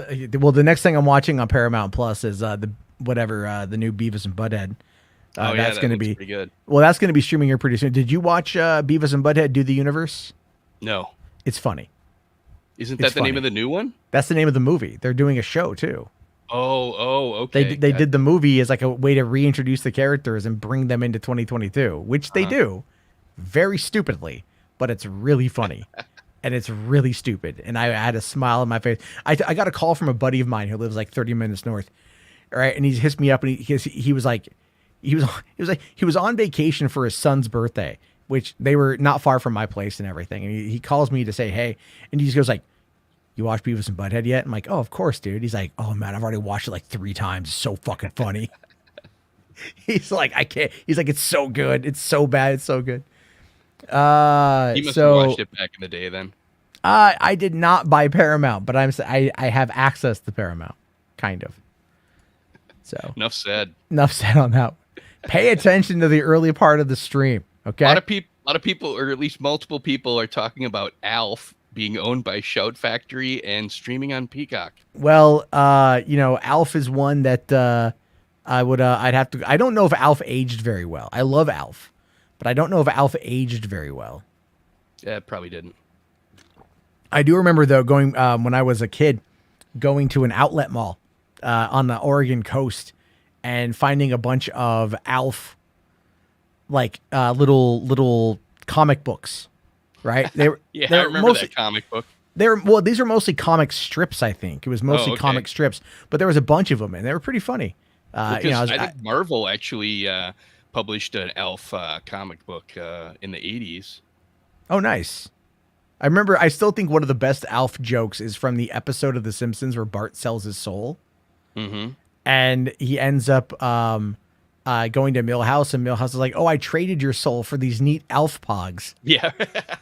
Alf's back, but in Pog format. It's still it's like none of these fucking younger kids, dude. Like none of them know. None of them know the power of Pogs. All right. Like none of you know. None of you fucking know. And that's okay. That's okay. The milk top shit. You know, that was Jesus. I remember going to flea markets and like looking through their hologram ones and shit. Let me get some fucking skulls and some poisons and, like, let me just like get your nice ones and everything else. Here, Mo here says Alf sucks, dude. That's almost a bannable offense, Mo. That's almost a bannable offense. And I've noticed you've dropped your channel membership, so maybe it might be time to ban you. Just saying. I'm kidding. I'm kidding. Vindictive, Jargo. Well, Mo likes to troll, and now there's no incentive to keep him around. Now he's anyway. No, thank you, buddy.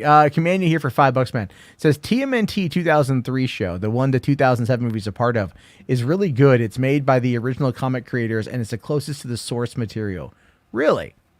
Because, like, if I recall, this might be a Mandela effect sort of situation, right? Because I remember when I was a kid, I was actually up here in Olympia visiting my dad, who lived, they lived south and whatever, but they went up to Olympia to go shopping, right? And there was a store called the IGA, and they had a comic book rack, and in the comic book rack, there was like one of the original Ninja Turtle comic books that was really violent. Yeah. And my stepmom bought it for me because like she knew I was a big Turtle fan and saw the comic and didn't know that it was violent as fuck. Like they're killing like ninjas with like throwing stars and shit, right? Don't you love when parents do that stuff by accident? Oh yeah. that's they don't know. It's like, and if you're smart when you read it, you're like, you don't go to her and go, oh, what were you thinking? This is violent as heck. What I love about that is when my mom took me to go see Private Parts the first day, first showing back in '97, not knowing what it was. That. Oh, she did. Me, on the other hand, no, not a single regret. Did she try to get you to walk out? No, not once. Not once. She was like, not even tried covering my eyes or nothing like that. She was really mortally embarrassed by it. She's actually coming up to visit in a month. I should try to get her to come on to tell the story about her perspective of that. Be like, hey mom, remember the time you took me to go see Private Parts and I was 15? She'll be like, oh my God, you're telling that story. No. I had a friend ask me if Deadpool was the first Deadpool was okay to bring her son to. And I'm like, well, it's pretty violent and stuff. And she's like, I'm not really worried about violence. And I'm like, oh yeah, he'll be fine then. And she came back. She was so mad. She's like, you didn't tell me about that strap-on scene. Say happy International Women's Day. No, well, that's the thing though, is like when I worked at the drive-in, we'd get some of these more violent movies and parents would come on in with their kids, and I'd be like, some parent like brought their kid to see Kill Bill Volume 2.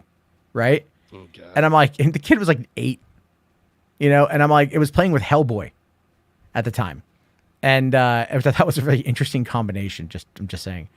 So we have those movies playing together, and when I went to see Psycho, the Gus Van Sant remake of Psycho. Yeah, I saw that in theaters. Someone brought their baby, and there was a crying baby in this. Oh yeah, I don't put up with that. I yelled at a baby once. Well, I yelled at the parent, not the baby.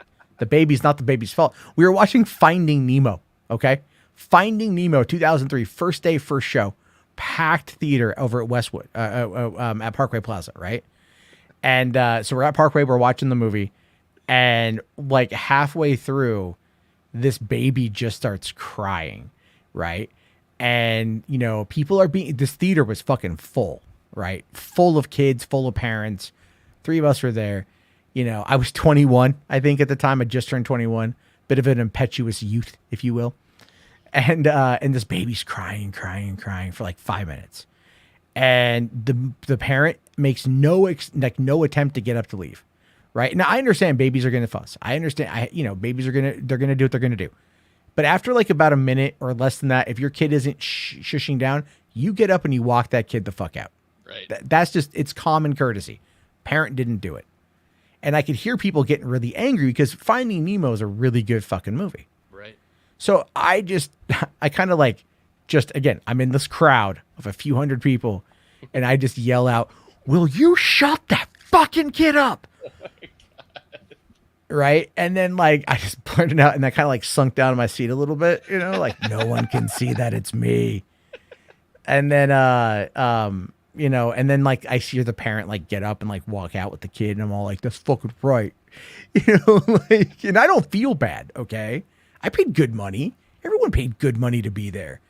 Sure, we had the movie playing at the drive-in that night. I could have seen it for free, but I wanted to enjoy my experience. I don't mind if kids are coming to these movies. Sometimes kids will just watch it and chill out and shit. It's fucking fine. But it's like, I remember when I went to go see, it was a showing of Cars 2. And like the movie is at this little dinky ass, shitty ass theater in LA in a mall in Burbank, because there's three AMCs in Burbank, right? Mm-hmm. And this is like the shitty one. Not the one underneath the Barnes & Noble. That's the good one. Not the Megaplex. This is the shitty one. So we go see Cars 2. We walk in, and it's like there's maybe like my girlfriend and I, and there's maybe like 2 other people in there. Like, all right, cool. The movie'd been out for a little bit. So like, all right, whatever. Right as the credits get ready to roll, here comes this like whole fucking family, dude. Like mom, dad, aunts, uncles, like 7 kids. They go walk right to the front of, like walk to the front of the fucking theater. And the trailers are playing and whatnot. And the kids are like, they're dancing around. They don't want to like sit down and shit.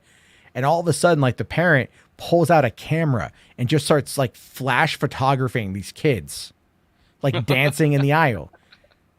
And I just look at my girlfriend and I'm like, what the fuck you want to do? And she's like, nothing, don't, whatever. The movie will be on in a minute and they'll watch it. And to their credit, they did. But after watching Cars 2, I would have probably preferred it if they would have just made distractions the entire time. Because it was not the greatest. But by the way, I did bully him into being a new member. So he has re-upped his membership. Mo Moon, become a new member. Thank you, Mo. So I won't ban you. Now that you're a member again, I'll agree with you, Mo. No, I'm going to completely disagree. I'm just not going to threaten to ban him. That's how this works. No, Mo is the one who pressured me, bullied me, if you will, into watching Moonfall. So there's going to be forever loathing on that one. And then we have a $10 super chat here from Jess. Thank you, buddy. It says, one time in a theater, me and my friends tried to go see Reindeer Games. We struggled to get a 17-year-old in, but a mom brought her 2 little kids, and they cried and screamed through the first half. I mean, like, I understand it. It's Reindeer Games. And even Charlize Theron's boobs from the late 90s are not going to make Reindeer Games any better of a movie. I don't know. That's actually, no, you know what? I'm going to rescind that statement. I'm going to retract that statement. Because that's kind of one of the only things I remember from Reindeer Games. Was like the pool scene. Remember the pool scene? I didn't see it, but of course I didn't know that Charlize was in it. Yeah, man. This is coming off of Devil's Advocate, right? Oh, yeah. Yeah, that was the thing. I remember that going like, wow, Bush. I wanted her to be, wow, I forgot about that. yeah, Connie Nielsen in that one too. You're just like, whoa, man. Keanu was banging all the ladies. Wow, yeah, that's Connie Nielsen way before I knew who she was, too. Yeah. I just remember like Charlize Theron like standing up fully nude. I was like, oh, wow. I was like 15 or whatever, 15, 16. I was like, you don't see Bush in movies. You just don't see it. You really don't. You got to admit, you really don't see a lot of it. Yeah, there's not much frontal. Yeah.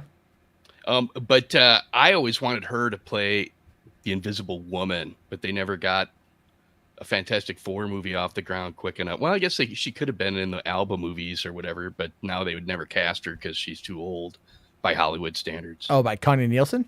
No, Charlize Theron, yeah. Well, now she's playing, she's in it now. Oh, she's in the MCU as she's in the MCU. Cleo, right. Yeah, as Cleo. So it's like, all right. But she could have still, if she wasn't Cleo, she could have easily gone and like, if they cast John Krasinski as Reed Richards, she could play Sue Storm. Yeah, they would be I like, would have no problem with her still playing it. I think the Cleo costume looked like ass. So it's kind of like, that scene was not good. That scene was very not good. Yeah. For that movie. Like, I mean, I watched the ending of it again the other day, and it's like, all right, so it's like, oh no, he's got the third eye, the Darkhold, and then it's all of a sudden like, oh no, we're just reshooting the same shot. Now we're just outside and there's Cleo, and it's like, all right, whatever, man. Command Unit here with another $10. Thank you, buddy. We need to see the director's cut of that. That's cut. Marvel never does director's cuts though. I know, I hate it. That's ridiculous. I know. That was the thing. Bob Chapek, I think, man. Same with Thor: Love and Thunder. That 2-hour hard cut limit, man. That's the thing. It's like, I mean, if the rumors are true about Chapek kneecapping Kevin Feige, because I've been hearing this floating around. I don't know how true it is. Really? But if Kevin Feige's getting kneecapped, you know, if you lose your shepherd of the MCU, if he's starting to lose power and control because Chapek is taping it, that's not good. Yeah. But anyway, here, so Command Unit here says the 2003 TMNT is definitely not 1-to-1 to the comics, but the writing is much more similar to the Batman than the original TMNT, and in some ways much less kid friendly than Batman. Really? And that was on is that on where can I watch that? Is that on? It's got to be Paramount Plus probably. So. Was that the first like computer animated version of TMNT? I don't know. I don't see. I mean, like a lot of those shows like came out. Like there was a live action one they had with like Venus de Milo, right? Was like the female turtle. That was live action. That was a crossover with Power Rangers, I think. Like that shit I was looking at, I'm all like, that's beyond me, right? Like at that point I was like in my early 20s. I'm like, that's beyond me for right now. That's not meant for me. So I'm not going to watch it. I'm not going to get mad at it, but I'm not going to watch it, you know? But then you've got like the 2007 movie, which I remember being in Oregon at my uncle's house when the trailer dropped for the movie.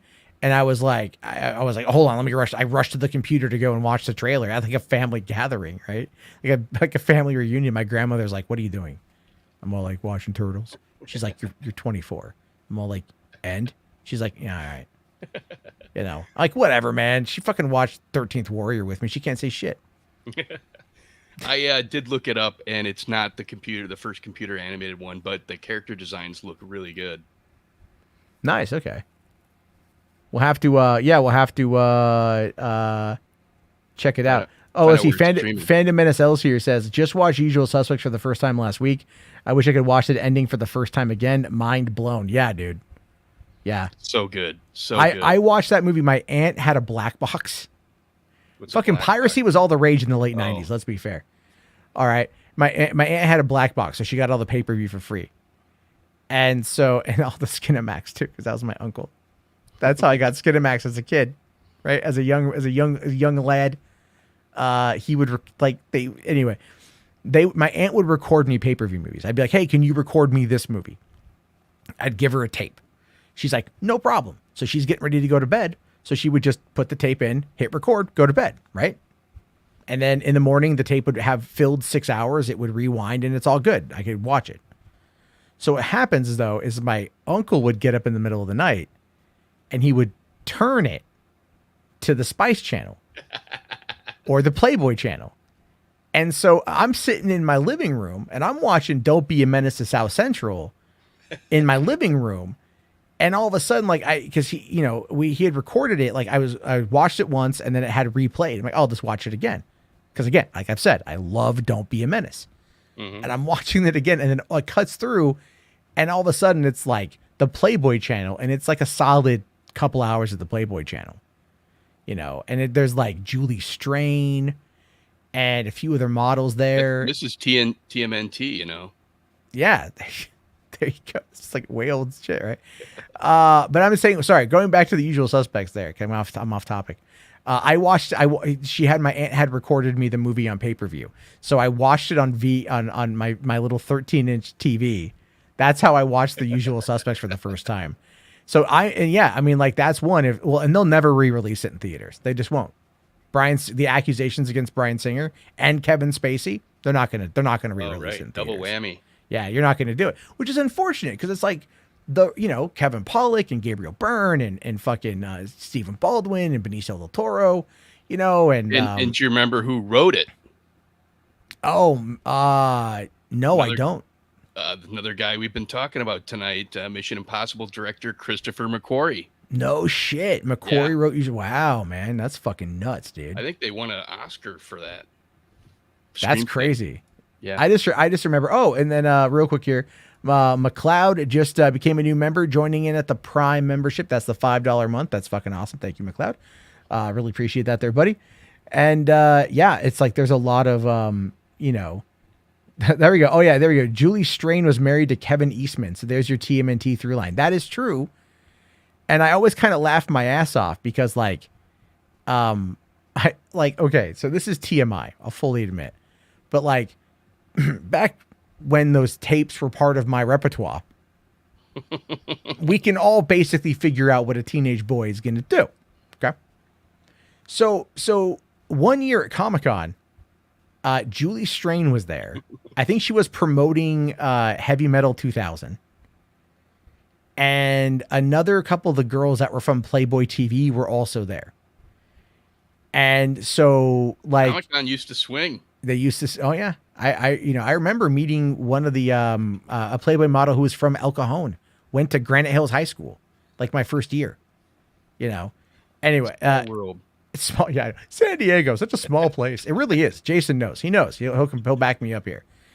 And anyway, so like I met 3 of the women from like those tapes in like 1 year. And as we were leaving, I just kind of like made a comment to my friend. I'm like, it's really kind of a weird thing to meet like 3 of the first women you've ever masturbated to, like at one place, one time. And he just looks at me like, what the fuck are you talking about? I'm like, it's a long story, but I just needed to share that with somebody. And he's like, whatever, dude, let's fucking go. This is Mark, by the way, so it's like look, I'm 40. Fuck it. This was like 20 years ago, But anyway, yeah, Julie Strain, very nice, very sad. What happened to Julie Strain? You heard about that, right? No. Julie Strain is dead. How long ago did this happen?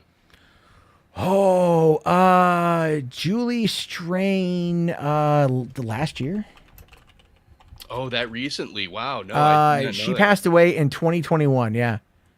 It was caused by dementia. Wow. That is tragic. Yeah. How old? She was 58 years old. Wow, that is young for dementia. Yeah. Yeah, it was there was an article at first that said that she had passed away. That wasn't true. And then there was what was it? Then they retracted the article, and then she actually did pass away like not long afterward. So, yeah. I mean, it really sucks. It really does suck. But remember, guys, Heavy Metal 2000, if you want to honor Julie Strain, you can check out Heavy Metal 2000, animated movie. Yeah, sequel to the classic, legendary, original Heavy Metal animated movie. Yeah. Yeah. You ever see the original? Oh, of course. Of course. Classic. Of course. Classic as fuck. We were talking about it the other day on the show. It's like, I love the original. And 2000 is like a nice R-rated animated movie at a time when R-rated animated movies weren't ever a thing. Right. Like violent R-rated. Like I kind of... Which one? In the West. In the West, at least. Yeah, in the West. Obviously, I can't say that. Because otherwise, I just say that only because, someone in the chat's going to go, have you never heard of anime? So I'm putting out a qualifier there. Yeah, sorry, Spherical Man. They don't show me member chats over here on StreamYard, but I did find yours. It says, time for a Police Academy revival directed by Bobcat Goldthwait. Yes. Yes. Have you ever seen World's Greatest Dad with Robin Williams? No. Oh, my God. Oh, my fucking God, dude. Let me just tell you the premise of it, okay? Robin Williams plays, I think he's an English teacher who's like a failed writer. His son is played by the Daryl Sabara, whatever. He was like one of the kids from Spy Kids, right? The son from Spy Kids. Mm-hmm. Oh, yeah, okay. And he ends up dying via autoerotic asphyxiation. Ooh, okay, yeah. Right? And so everyone's upset. And they wanted to they had found like some of his dad's writings or something, and they thought that he had written it. And so so Robin Williams is like, yeah. He totally wrote all of this stuff. He was a prolific writer and everything. And so his son's dead. His son was a piece of shit. Like, they never got along, but he used his son's death to basically pass off his writing as his son's writing in order to use the popularity to start selling books. Oh, okay. That's a catchy hook. It's Bobcat Goldthwait. So if you ever seen Shakes the Fucking Clown and you know anything about his sense of humor and how absolutely depraved he is. One Crazy Summer. Oh, yeah. He's just an actor in that, but well, yeah, but so is also Curtis Armstrong. Yeah. And we can never deny the amazingness of Booger. Hell yeah. Wasn't Demi Moore was in that one as well? One Crazy Summer? Yeah. Yeah, I think so. Yeah, that was Demi Moore was in that one. I will say I always enjoyed the drive-in scene there where he just like brings in like a 16 millimeter projector and is able to project animation on the screen. I'm just like, that's not gonna work, dude. That bulb is way too fucking small. Yeah, right. That's how it is. All right, here. Have you ever, just one more thing on Bobcat, have you ever heard of Seinfeld, how much he hates Bobcat Goldthwait? No. There's a funny clip of him talking to a fan, like meeting a fan. It looked like it was maybe at one of those comedians getting coffee or something like that. And he's talking to a fan that was sitting at the next table. And she's like, oh, I happen to know a comedian that, came up at the same time you did. And he's like, who's that? And it was actually bleeped out of the video, the clip I saw on YouTube. And I had to do a little research to find out who he was talking about. And it turns out it was Bobcat Goldthwait. And he's like, oh, that's too bad. I hate him or something like that. And he just tore Bobcat a new one. He just started ripping on his comedy. It was pretty savage. It's definitely, I'd look that up if I were you. Oh yeah, I'll have to check that one out. Someone had mentioned also God Bless America, which is another one that Bobcat Goldthwait wrote and directed. That came out in when did that one come out? That was 2011. It's basically it's about a middle-aged man and a teenage girl who go on a killing spree after bonding over their disgust of what U.S. culture has become in a post 9/11 world. Mm-hmm. And that was controversial. That was pretty controversial. It had a budget. Actually, I don't know what the budget is, but it only grossed $123,000. I saw it. I did see it. It was definitely a weird movie. But it was put out by it was a Magnet release, right? Or Magnolia, but they did Magnet releases with some of their smaller stuff. Mm-hmm. I missed like the smaller. I know now it's all A24, right? Yeah, it's all A24. Everything A24. Fine, that's great, but it's like I miss like the Paramount Vantage, right? Or like Warner Independent, even Sony Pictures Classic. Like they're fucking like the little indie labels, Yeah, I remember Magnet bringing so many, I think, European thrillers over. It seems about right. But it's like you get some crazy little movies that come out of that stuff, and you don't really get those anymore. Hold on here. What did Taylor sent me something? Oh, I don't know. Taylor just sent me a picture of his movies on Facebook for some reason.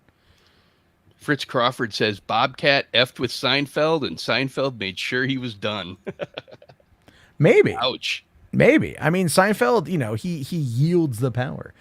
Command Unit here for another $10, man. Thank you. Says the 5th season of TMNT was so dark they didn't release the final until the Blu-ray release, and they had a soft, kid-friendlier reboot for the later 3 seasons. Wow, I'll have to try to find those. Interesting. That certainly piques my curiosity. Yeah, that's I like the darker, violent shit there. That dude Vince brings up 1 Hour Photo. 1 Hour Photo was a solid thriller. Have you ever seen that with Robin Williams? Yeah, I thought it was pretty good too. Yeah. Did you know that it was creepy AF? Yeah, you remember all the Gundam figurines that the kid had? Those are all Robin Williams. His real life figurines. He really owned them. Those were his collection. He brought them in. Yeah, that was a weird movie. I remember like when Robin Williams all of a sudden started doing these like smaller, really weird movies. Like, I mean, right around the time Insomnia came out, which is funny because I remember seeing Insomnia when I was watching Siskel and Ebert back in like 97, 98, somewhere in there. And they were like talking about Stellan Skarsgård is in Insomnia, the original Swedish version. Right. And it looked really cool from what they talked about, and they gave it thumbs up. And then it was at Hollywood Video when I worked there, and I rented it. And I'm like, oh, it was a really good movie, really good thriller. And then like, I remember like all of a sudden, I'm hearing about this, Christopher Nolan, Al Pacino, Robin Williams, Insomnia. And I'm just like, this seems like really fucking familiar. So then I'm watching Insomnia at the drive-in, and like the whole part where like they come across the dead dog or he shoots the dog or whatever. I'm like, yo, that's straight out of fucking the Swedish movie I saw. You know, and I'm like, oh, it's the same movie. It's the same fucking movie. Like, it took me forever to figure that one out. And I was like, That's man, hilarious. Nolan just straight up like ripped off the shot for shot remake of another movie. Yeah, it's really strange when you consider his career.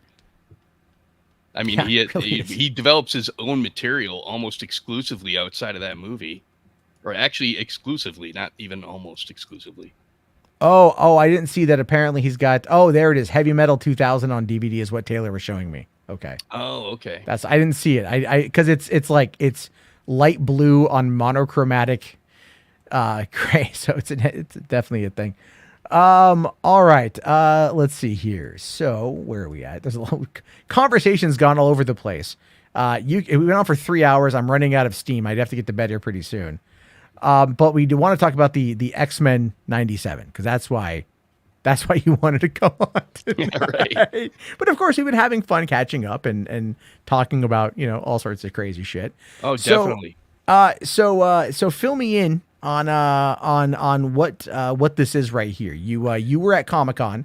You Right. captured this footage. So what's cool is there's this breaking. Well, it's not a huge thing, but it's definitely a big thing, especially for fans of the original series. A couple little nuggets have dropped recently, and specifically this one. I shot this at the Saturday panel, and the crazy thing is, the X-Men also had a Thursday panel, and the Thursday panel is the one where they released the new character designs, the first, solid visuals of the show, and showed who some of the villains are going to be. There's Mr. Sinister and all that. So none of the major media attended the Saturday panel. And so they didn't know this, because one of the, key questions for fans of the original show is, they have announced that Eric Lewald, the original story editor, and Larry Houston, the original director, had been asked to be involved. And specifically, Lewald had said, we're happy to help out as much as they'll let us. So, it wasn't like they were being given the keys to the franchise again or anything, but we didn't know exactly. And so this is actually the first concrete proof that we have of that, about specifically what one of the classic crew is going to be doing on the new show. And it was kind of a cool thing. So you can go ahead and play it for me. Yeah. All right. Thank you. Thank you.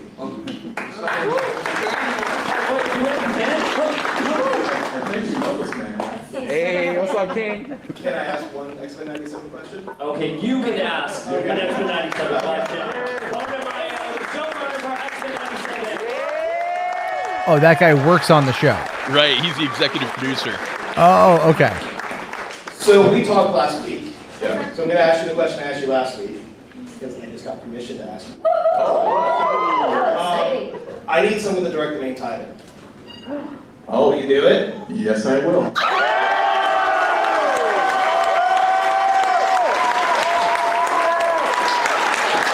So that's pretty much it. Obviously, the place went nuts. Oh, you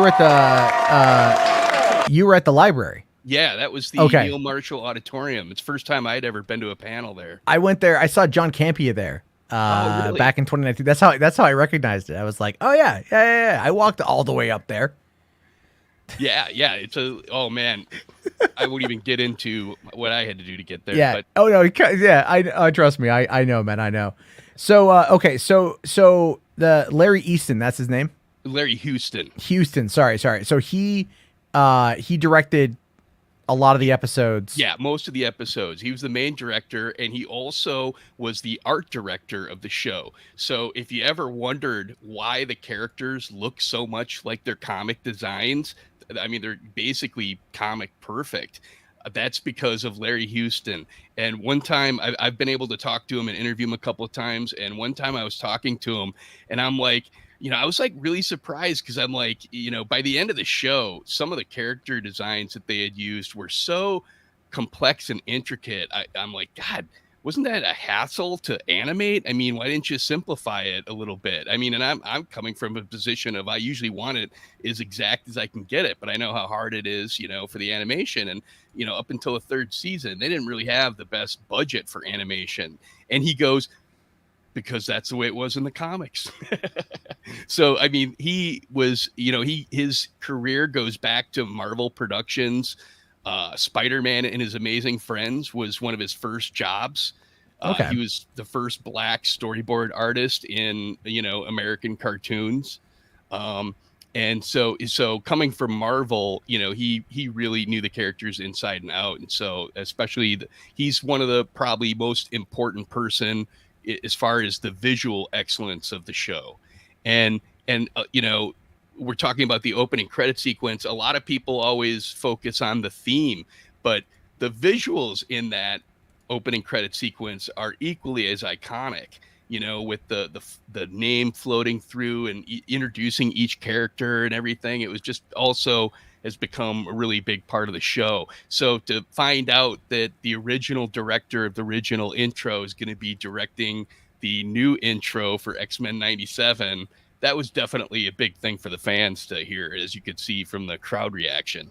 Oh, absolutely. Yeah. I mean, like I grew up watching the show. Obviously my knowledge of it is limited on that front, on like the behind the scenes stuff. But I've only recently started paying closer attention to those little factoids and stuff. And I actually, honest to God, at this point, I find those to be far more interesting than like other elements of even the storytelling side of it. It's just those little things in the back end.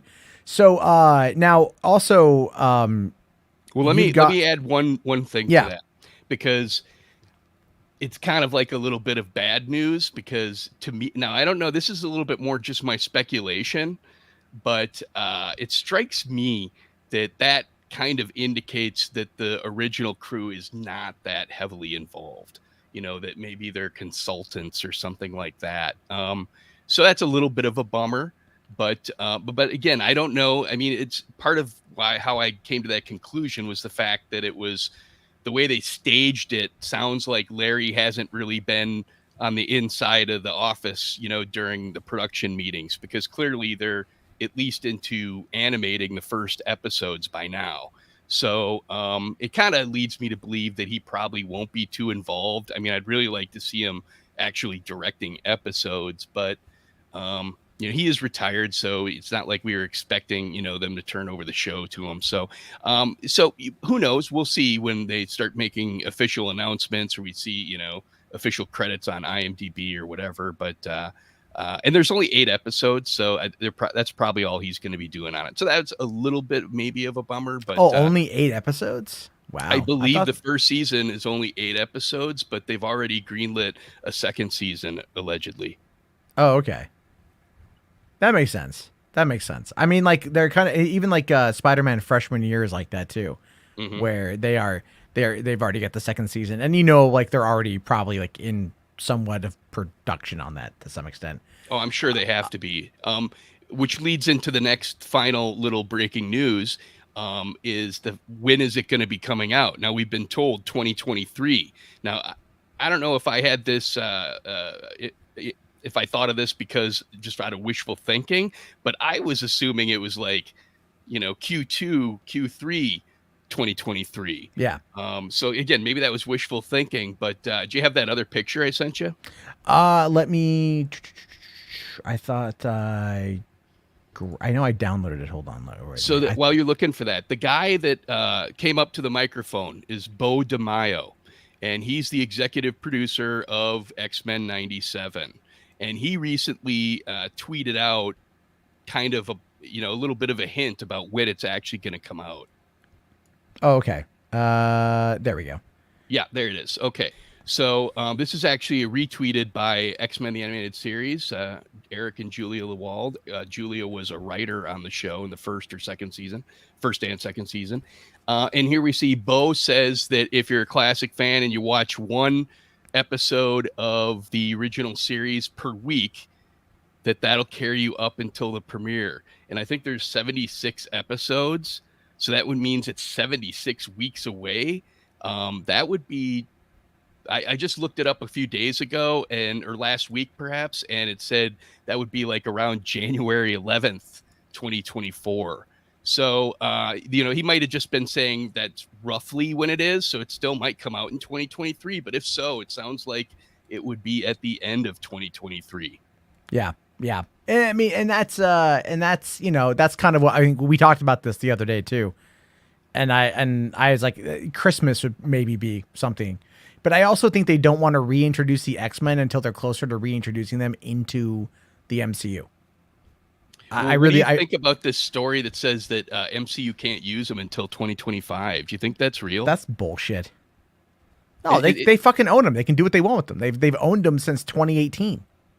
But the idea of the article was that the contracts that Fox had said that if there's a new movie, it's them. Right. That's right. Yeah, they cast the original, characters from the previous franchise. Right, because New Mutants ended up going to HBO Max first and everything else. I think that would make sense, to be honest with you. If that's true, but that means that a studio can't even recast. I mean, how many times have we heard of a studio recasting, firing an actor? I find it shocking. It's not the actors though. It's the characters. It's the agreement. That's one of the reasons why, like, Bob's Burgers movie, right? It went to Hulu and HBO Max when it came out a few weeks ago. Mm-hmm. So, and that's just because of the deal that they have.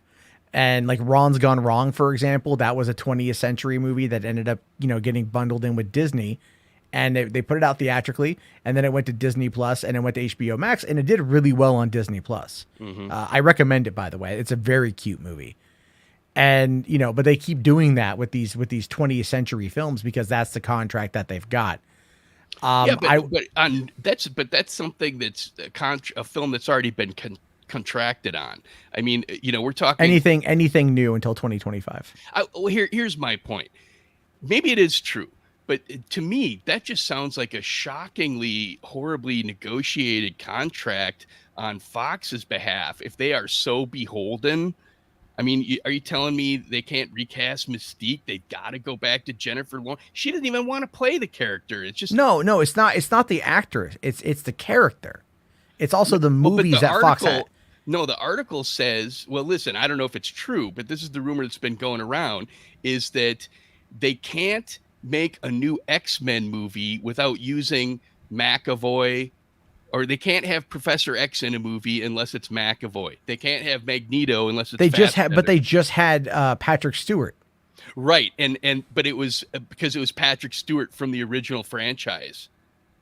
That's what they say. I can't tell you how valid this is. To me, if this is true, I just can't believe Fox would make such. Well, okay, so here's the thing though, right? It's remember when Disney Plus was on the horizon, and there was the talk about like, well, Star Wars, you got to have Star Wars on Disney Plus, right? And TBS had paid Lucas like $225 million for the streaming rights for the prequel and the original trilogies, and those were up in 2023.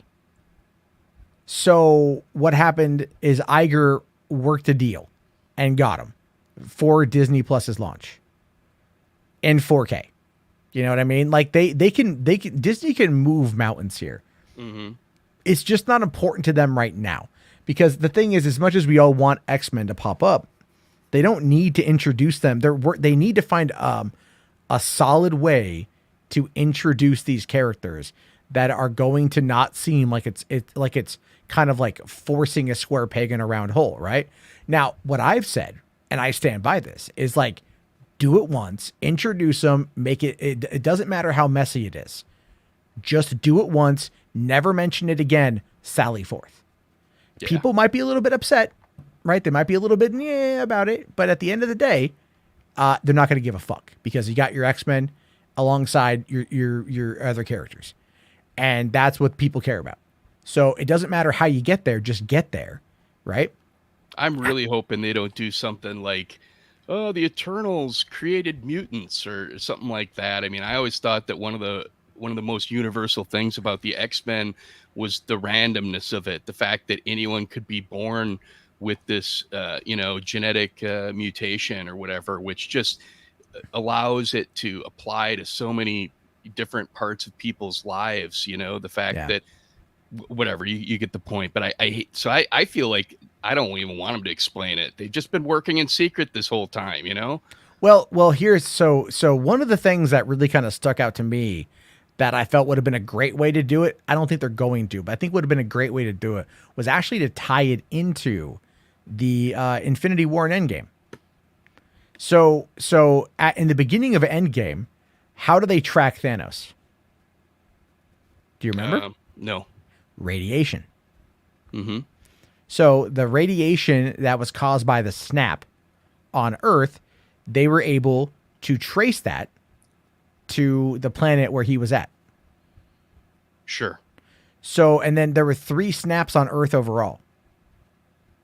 There was the initial one at the end of Infinity War, the Hulk snapping to bring everybody back, and then Iron Man snapping to kill everybody. Or to take out Thanos and to return them all, right? Right. Right? So, yeah, to kill everybody again. Kill everybody. God damn it. I know, I right? So I think that amount of radiation, because remember, the radiation is what killed Tony. That was the whole thing. It's like the Hulk's like, I'm basically gamma radiation proof. I can do this. And that fucked up the Hulk. That's why he's got his arm in a sling. So in this case, you know, that's what killed Tony Stark was that immediate blast of radiation. Everyone else would have got it too. So if you have the latent X gene, that could have been activated by the radiation for the snaps. Now, would that alter, let's say, Professor X and Magneto and like their history? Yeah. Absolutely. Do we want that to happen? Fuck no, we don't. But Right. Are they going to show us that history? Fuck no, they're not. They're not going to do it. We're not going to get origins for this shit like that. All right? Because we already know the origins. There was a 2000 movie. There was fucking First Class. All right? We got a lot of shit out of those movies for in regards to origins to those 2 characters. Yeah. Just like with Spider-Man, we don't need to have another origin movie. And even the Batman was not an origin movie. So they don't want to do origin film. Like the Fantastic Four is not going to be an origin film. Right. And because I'm it takes all up time. over it. I'm for it. All for it. Yeah, it just takes Exactly. up time. We've already seen all this stuff. You spend the first hour waiting to get to the point where you wanted the movie to start. Just start it there anyways. Yeah, it's like Spider-Man Homecoming. He's like, boom, he's Spider-Man. All right, cool. I'm good. I'm fine. You know, we introduced him in Civil War, which is awesome for the bit that he's in it. And then the next year we got Homecoming, which I still love that fucking movie. So yeah, we got a lot going on with that, and they can just introduce it like that.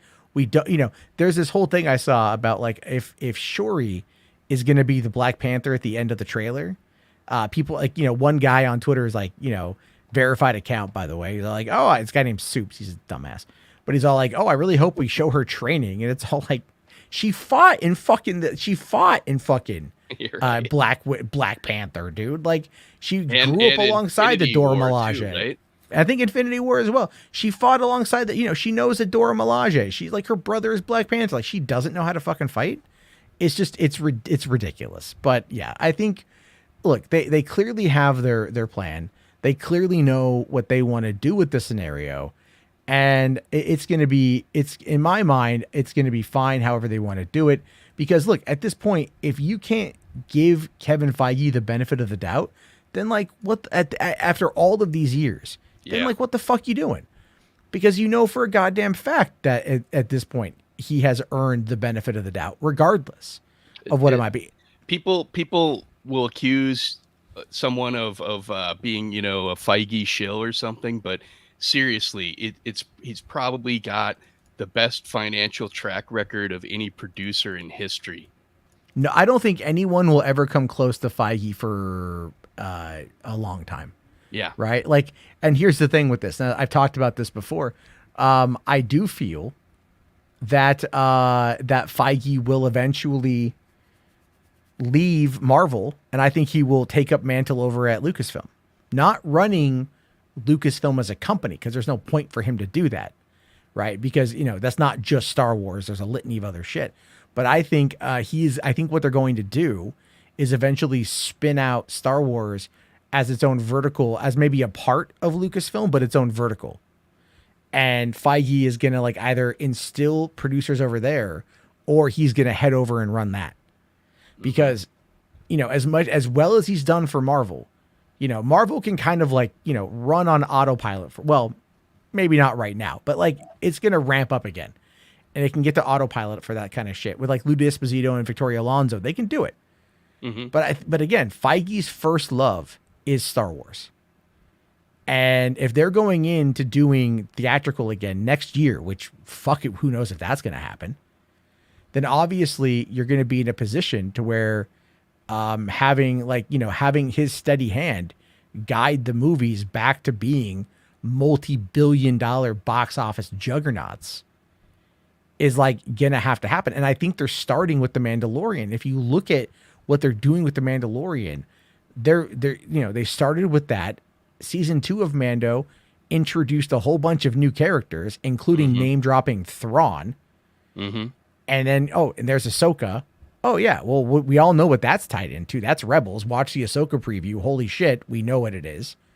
You look at Mando season 3, Book of Boba Fett, they're all tied together. I think Boba's going to come back in a big way, not in his own show, and that's perfectly fine. But it's like they're building outward. And we're going to get all of this post Return of the Jedi stuff that's going to lead into Heir to the Empire, which is then going to lead into the sequels, but they have all these years to play with. And what they should do is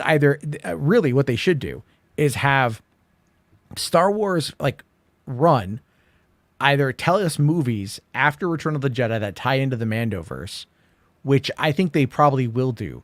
Or, and this is just my take on it, it would be more interesting to have movies set in between A New Hope and Empire, or Empire and Jedi, and explain what the heroes have been up to in that time frame. Mm-hmm. Or explain other operations. Because here's the deal. It's like, what was one of the biggest things with Rogue One?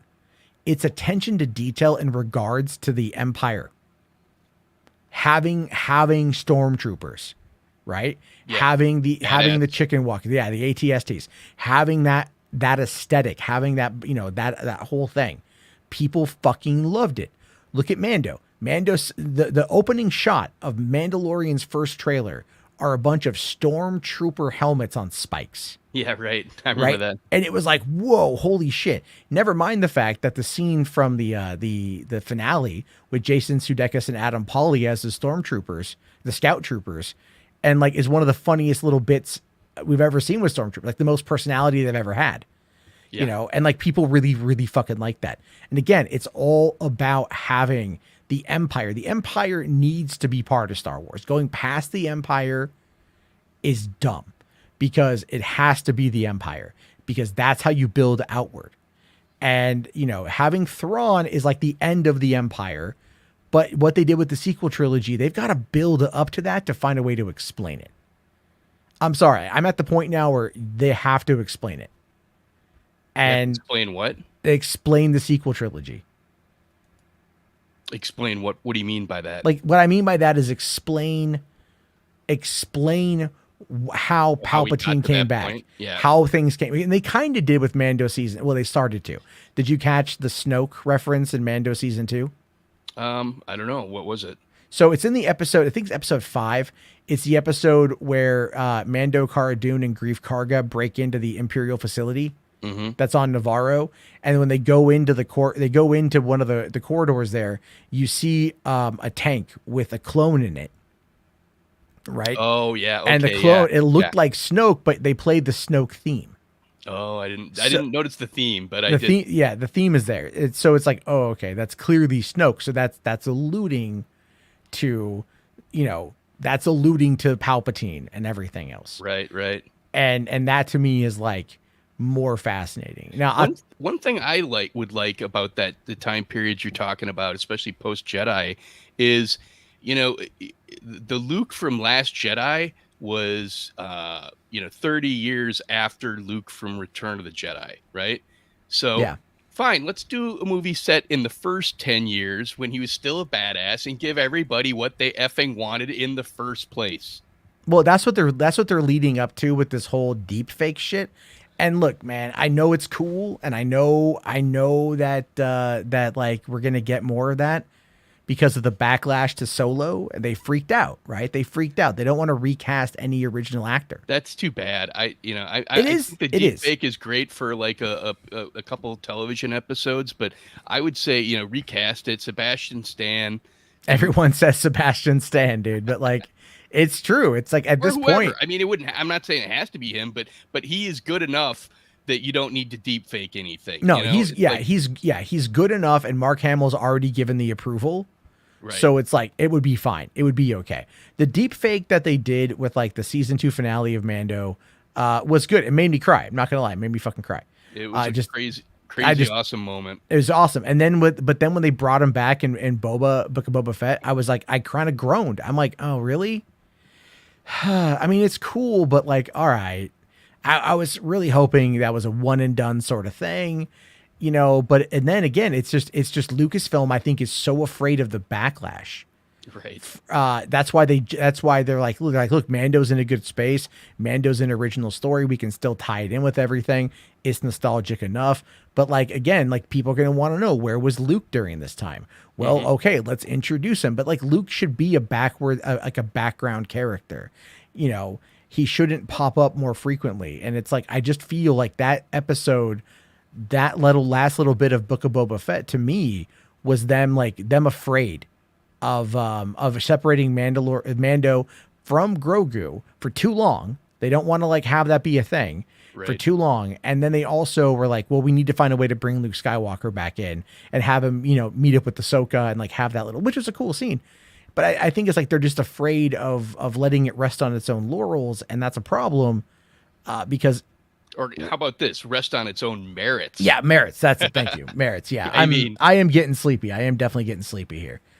So it is that. But anyway, guys, look, we could talk about this shit all night long. It has been 3.5 hours. The last thing we got to watch here. This was brought up by. Are you a fan at all of Warhammer 40K, Jason? I'm not that knowledgeable of it. I have seen some of your other reaction videos that Command Unit has had you do in streams. But I did a lot of gaming and stuff that was kind of close to that, or at least in the sphere. I don't know. It's always struck me as pretty interesting. Yeah. I mean, we're going to take a quick look here. It's only a minute long, but before we end it out, by the way, there's 71 of you guys here. We've had upwards of over, I think, almost about 100 tonight, which is fantastic, guys. Thank you so much. Be sure to check out Jason's channel here, Hero Journalism. I'm dropping the link in the chat right there. He's got a great video about the craziest episode in X-Men, the animated series history, which has blown up 341,000 views. Has blown up. Fucking amazing. It's crazy. And it's only been out about 2.5 weeks or so. Yeah, it says 3 weeks from my end, but that's still, that's evergreen content right there. And, and I think if you hold on to the, if you really cover X-Men, I think you can kind of narrow in on that market. Obviously, X-Men 97 is not something a lot of people are talking about yet, but they will as we get closer to it. And having access to Comic-Con in the way that you did is definitely going to give you a bit of the edge. It's like when I was at Comic-Con in 2017, and I went to the IDW panel. Yeah. Because they were going to be talking about Ghostbusters, and like Ivan Reitman was there. And like they confirmed, Ivan Reitman at the time confirmed that the Ghostbusters video game from 2009 was not canon. Ah, okay. Now they've since rescinded that. Oh. Right. They pulled back on that, but you could tell back in 2017, they were trying to heavily push the 2016 movie and find a way to tie it in together. And I have a feeling that the Ghostbusters 5, which, it's really Ghostbusters 4, which is coming out, got greenlit by Sony. I have a feeling that might find a way to try to tie in the 2016 movie. I don't think we're done with that yet. Fascinating. That is not something I expected to hear. The McCarthy-verse may be making a return. Well, I mean, I think it's only one element. I think it's only going to be Kate McKinnon's character. She's now a free agent because she quit SNL. And she could do something like this if they want to really expand upon it. That's my take on it, at least. I feel like that's going to be what they go for. Interesting. Yeah. Well, Mo Moon says, how much for a 24-hour live stream? Not on your fucking life, dude. 3.5 hours. My voice is ending, and I'm like, oh my God, I got to piss.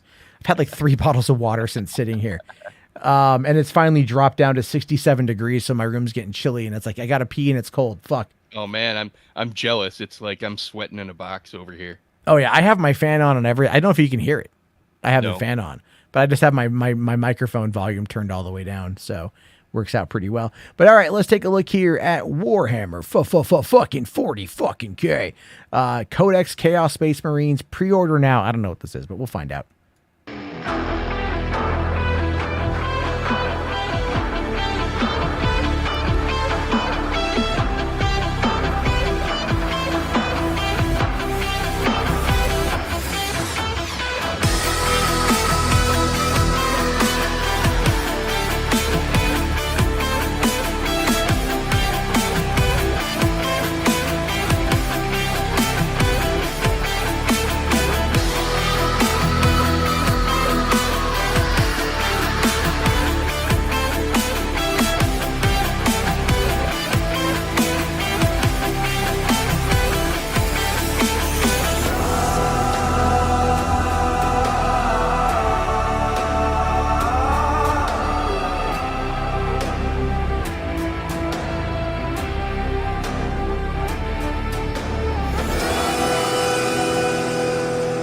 Well, that's cool. I mean, the designs are great.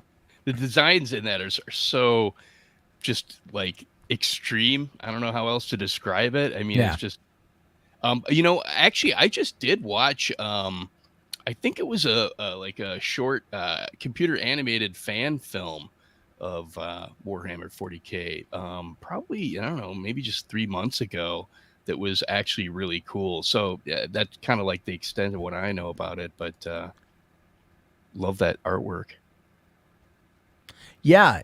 I think it's going to be very. I like the design. I don't understand how the fuck any of it works, but I like the design, and I'm ultimately okay with that, to be honest with you. So again, I'm learning as I go. I mean, a little bit here, a little bit there. Command Unit did famously say, "I don't care how much it costs me, I will make you a fan." I'm paraphrasing, but he literally said that.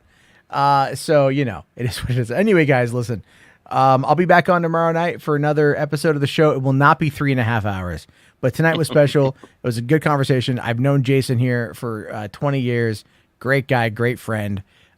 Check out his channel, give him support, give him love. And tomorrow we'll see what happens. Monday is a new day. August 1st. We'll maybe get some good shit. All right, everybody, have a good night, and peace the